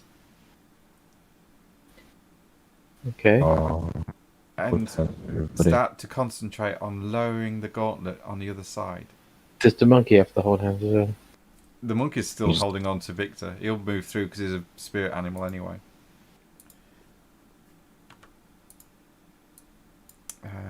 Difficulty 6. No, actually, difficulty would be 4. She's going to spend a point of willpower. Actually, she's going to use her 4 dice as well that she got to see if she can blast through. Got 6 dice. Nice. Ooh, nice. Oh. What the Freaking hell! And it, Alright, 5, 6, 7, 8, 9 successes. Holy shit. 10 successes with the willpower. Okay. And you, Shay, realise what Mother Angie was talking about when she says mages use a sledgehammer when it comes to the spirit realm.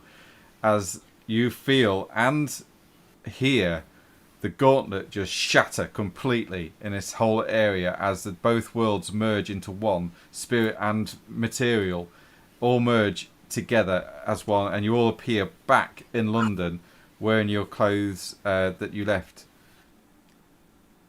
And you look around and you realise that you're part in the spirit realm, part in the material realm. And Atrop says, let's get out of here. This isn't going to last very long. And I don't want to be stuck in between realms. And she starts to walk down back through the alleyway to the main road. Yeah, I'll follow, but it'll occur to me that this is something I want to do better than this. I don't want to be ripping through things like this. Yeah. When I do things. Yeah. But yeah, she's like, that shouldn't have worked that quickly. She's saying that was freaking weird. Even she's unnerved by what she's just done. Yeah. Because basically of what Victor did previously. She's like, that's fucking amazing, but wow. Oh, yeah. Does she know he's enhanced her? Yeah, she knows, yeah. And it's worked in her favour a lot. Because she wasn't expecting that at all. I suppose what happened was more of a... luck thing as well, isn't it? Yeah, she just went to use her normal amount of energy. It's like when you go pick something up you think is heavy, as if this happens to anyone. Of And course. it's not. Yeah. Of course. It's like, Go on, sorry. go on. Because you all appear in the centre of London, you all gain 1 paradox, by the way. But I didn't cast the magic. It doesn't matter, you still went through. Ah, the rules of this is getting ridiculous. Come on, reality. Just got to be guilty by association now. I want a trial. What is this? So, you appear back in London.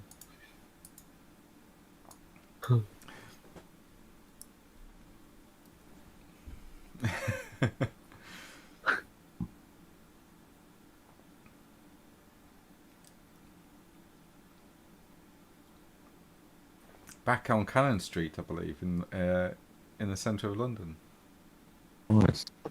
And it is pitch black, with street lights interspersed down the street, giving off their orange glow, or nowadays more LED white light glow. And it is 1 a.m. or coming up to 1 a.m. And with that, We need a I'm going to call it night there, hand out the experience points, and pause the game. So, for tonight, you all get 1, 2, 3, 4, 5. You all get 5 experience points.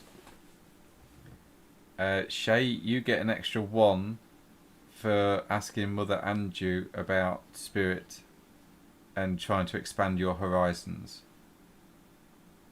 Nice one. It just seemed like a nice segue into learning that. And I don't know, I was starting to get feelings towards like maybe trying to make Shay a bit of a jack of all trades. Well, the bigger the toolbox, the more things you can do. Yeah, because I'm in no rush to increase my Arret skill. So if I was looking for specialization, I would do that. But I'm thinking maybe more just spread things out a little bit and learn a bit of everything.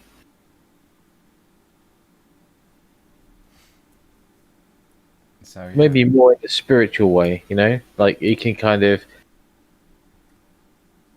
feel all the different types of energy and magic weaves and whatnot that are going on around him. And I think that might be, even if it is just a very basic level.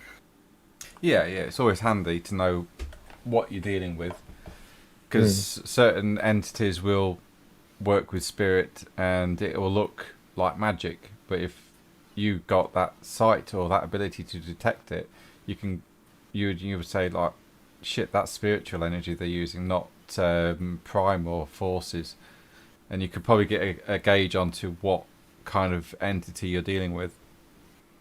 Yeah.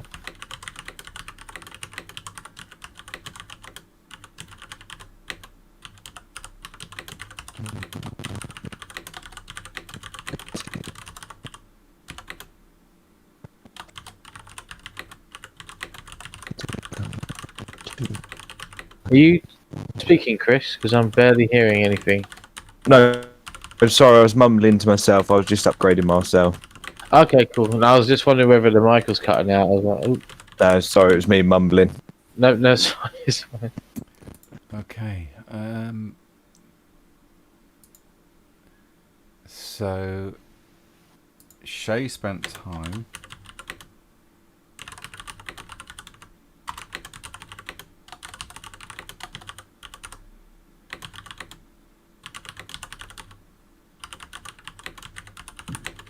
There is 5.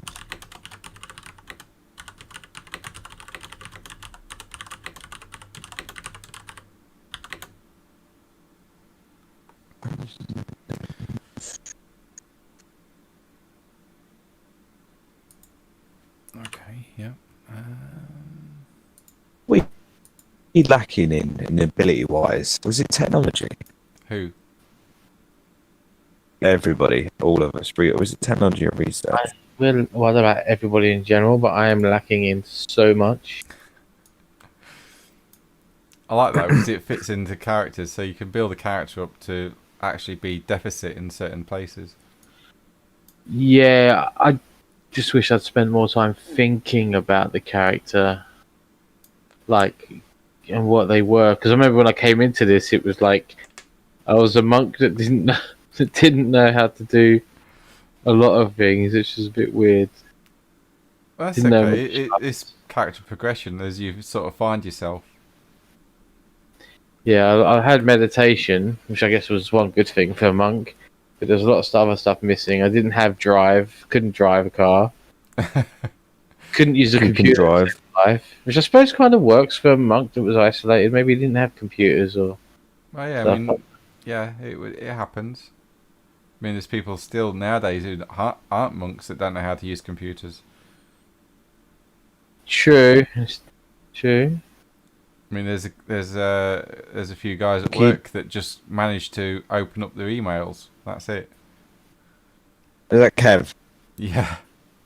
I can imagine Kev. I like Kev, but Yeah. I can imagine Kev struggles to use a computer. Yeah, Kev's awesome, but he obviously goes, Rob, computer thing is not working. What's gone down now then? So we could do with a monkey learning technology then. Oh boy, monkey and technology. Monkeys like to push buttons. He's already got drive as an ability. Quite sure. It'd have to be a very small car. Or I it'd have was to going to say, how does foot it reach the extensions. pedals? It knows the theory behind driving. It's got a miniature quad bike. Well, I suppose it could stand on your lap and drive whilst you did the pedals and then shot your gun. Yeah, very true. Yeah. I keep that in drive. Technology, yeah, well, I don't know. Why is it you're always upgrading the monkey skills and never your own? You're gonna have this mega skilled monkey and be a complete potato. You can't do anything yourself. Well, Victor is saving up. Hang on a minute. Are you the millionaire, or did the monkey do all the investing and that? And Who is the familiar really- here? Who Yeah, is the familiar? yeah, you Monkey. so you can sign the paperwork. Is the monkey the actual real mage and Victor the familiar? Yeah. It's our secret.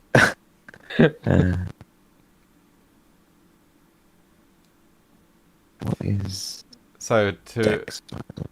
to go through it quickly, guys. So if you're making notes, you've met Mother Anju, the head of the Bone Gnawers tribe of the Garou. Shay spent time with her. She mentioned about the son of Ether Mage, the flying metal beast. She's also mentioned Pentex with the Merc company known as the First Legion. Basri, the New World Order Mage, has holdings in Heron Tower. Jamie is staying at the Mandarin Hotel in London, and the Mercs are protecting him now that Victor's hired. You've met the dragon, gained some clues as to how to go about getting it to work for you. You've gained an image of a lady. You've gained an image of a sword. And Atrops has also mentioned that the name Merdin was mentioned in the Book of Shadows.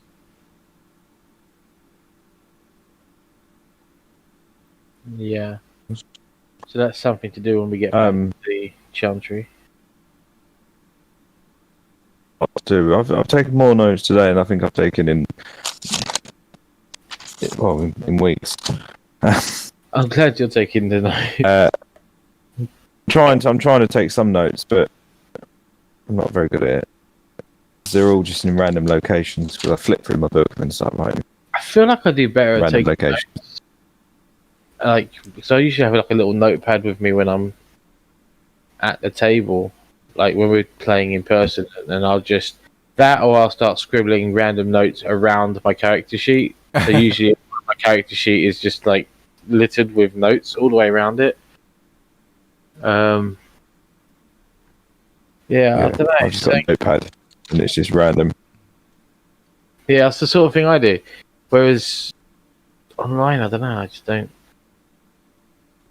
I think I had a separate sheet that I was keeping notes on at one point when we were back on Roll20.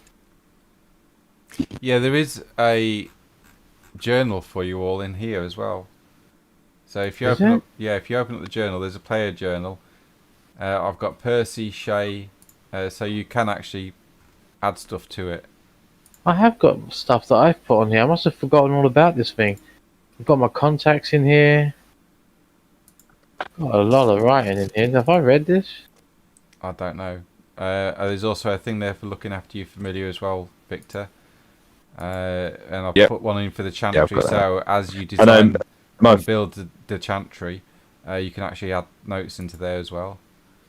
Do you also want a notebook in here as well, Victor? Yes, please. Actually, yeah, because it'd be easier. Do it while I'm writing because my handwriting's terrible. I can even read my own handwriting. You can write an entry. How does writing an entry work? It says save entry. So you can just type somewhere and save it, or?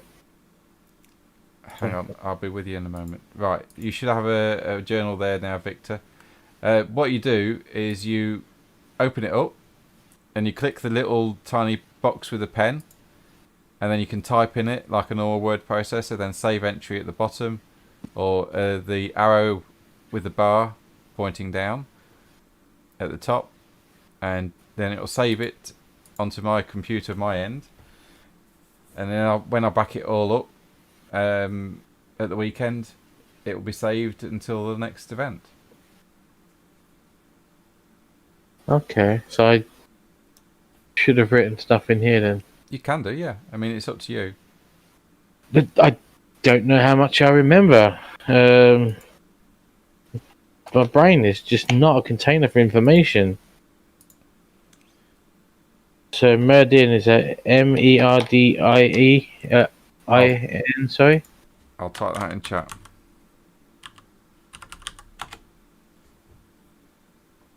Most certainly not how I was spelling it. Although I will give myself a pass on that. Sword Merdin seems to be a woman. Oh, I spelled that wrong.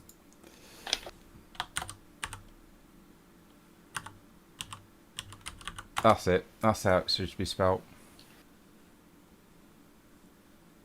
Okay. Double Yeah, D. please. I actually corrected it.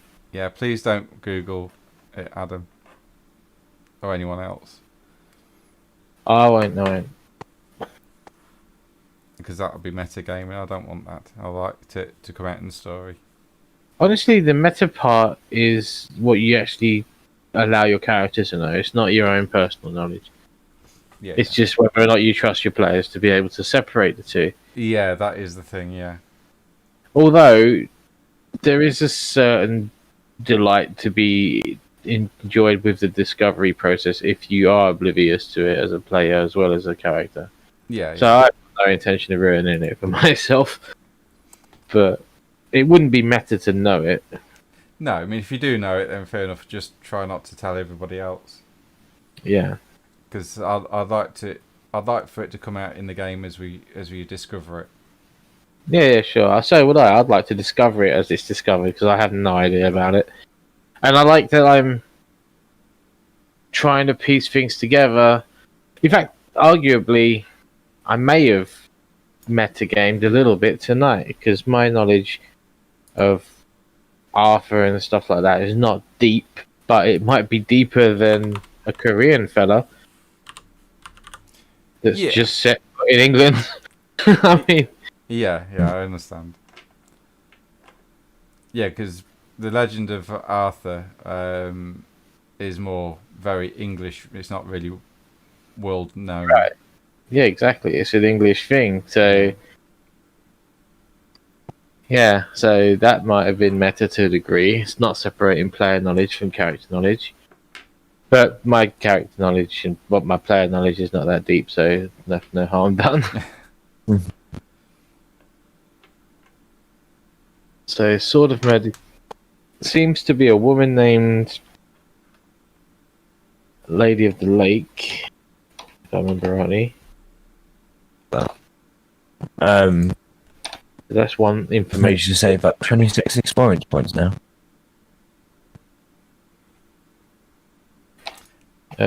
Professor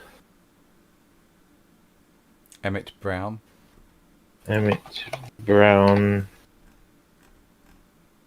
has a large Penis. ship. Yes, the large penis. Brown large ship, and he is located. Where is he located? He was Where was in Brent Cross.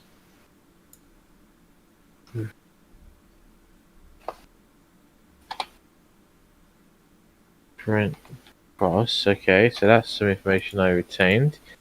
What else did I remember? I remember two things. Wonderful. I did good. Hold up, brain. The new stuff isn't pushing the old stuff out. I've just lost the bloody notes I just made. I've got one notepad and 4 games. On 4 games, yeah. Alright, Steve's game's only taking up one page at the moment, so it's 3 games. And I think at the end, yeah, just they're all becoming intermingled. And then in the middle of it, I've got Ohm's Law. And some quite Awesome. literally, yeah. What have you got? You doing what's it class? Oh, I had some.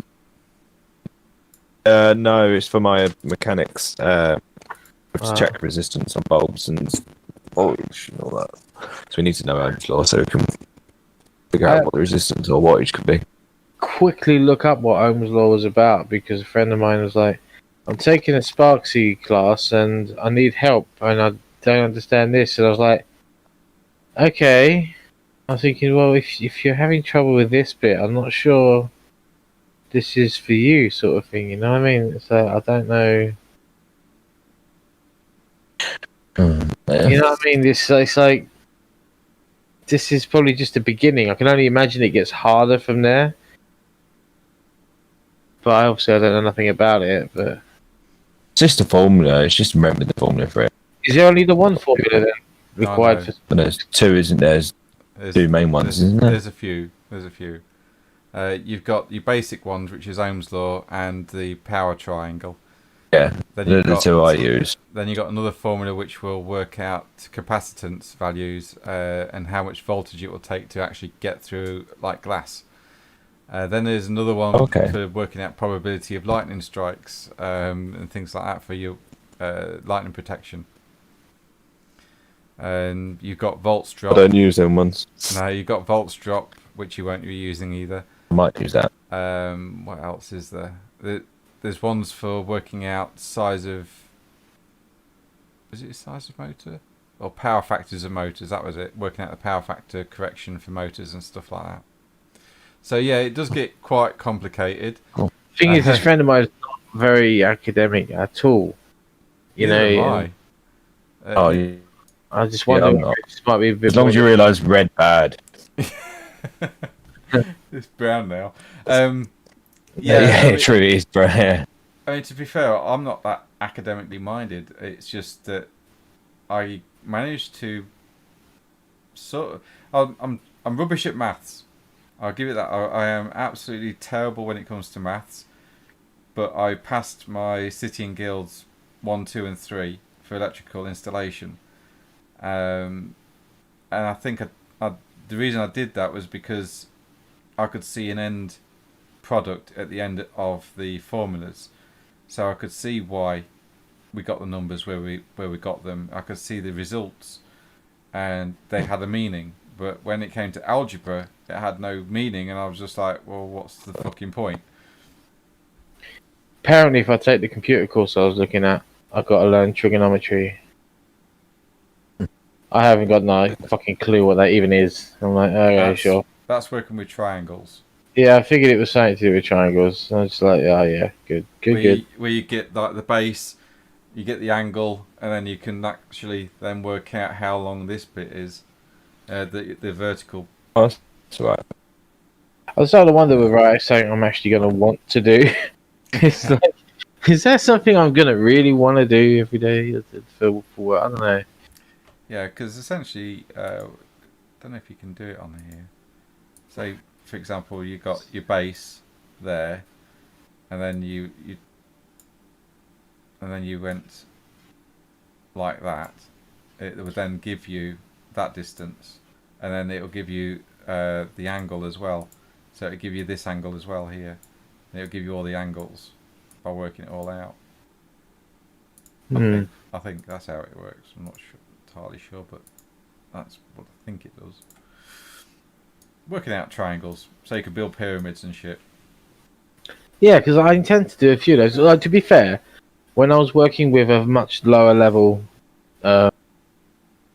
language than what I did for game design, like for the bits of games that I did, just learning how to draw a circle and a line took a lot of math. Just getting a program, especially a line that would, you know when you draw a line in paint and you just kind of click one spot and then you kind of move around and the line follows and you click the other spot. The math that goes into that was quite surprising. I was very surprised how complex it was just to get that to work. Strange. It's really weird how doing something relatively simple is so much harder. It's really crazy. Yeah, doing something relatively hard on the bigger scales is so simple. It's crazy. Right, guys, I'm going to shut down the foundry. I'd like to thank everyone that's been watching. Thank you very much.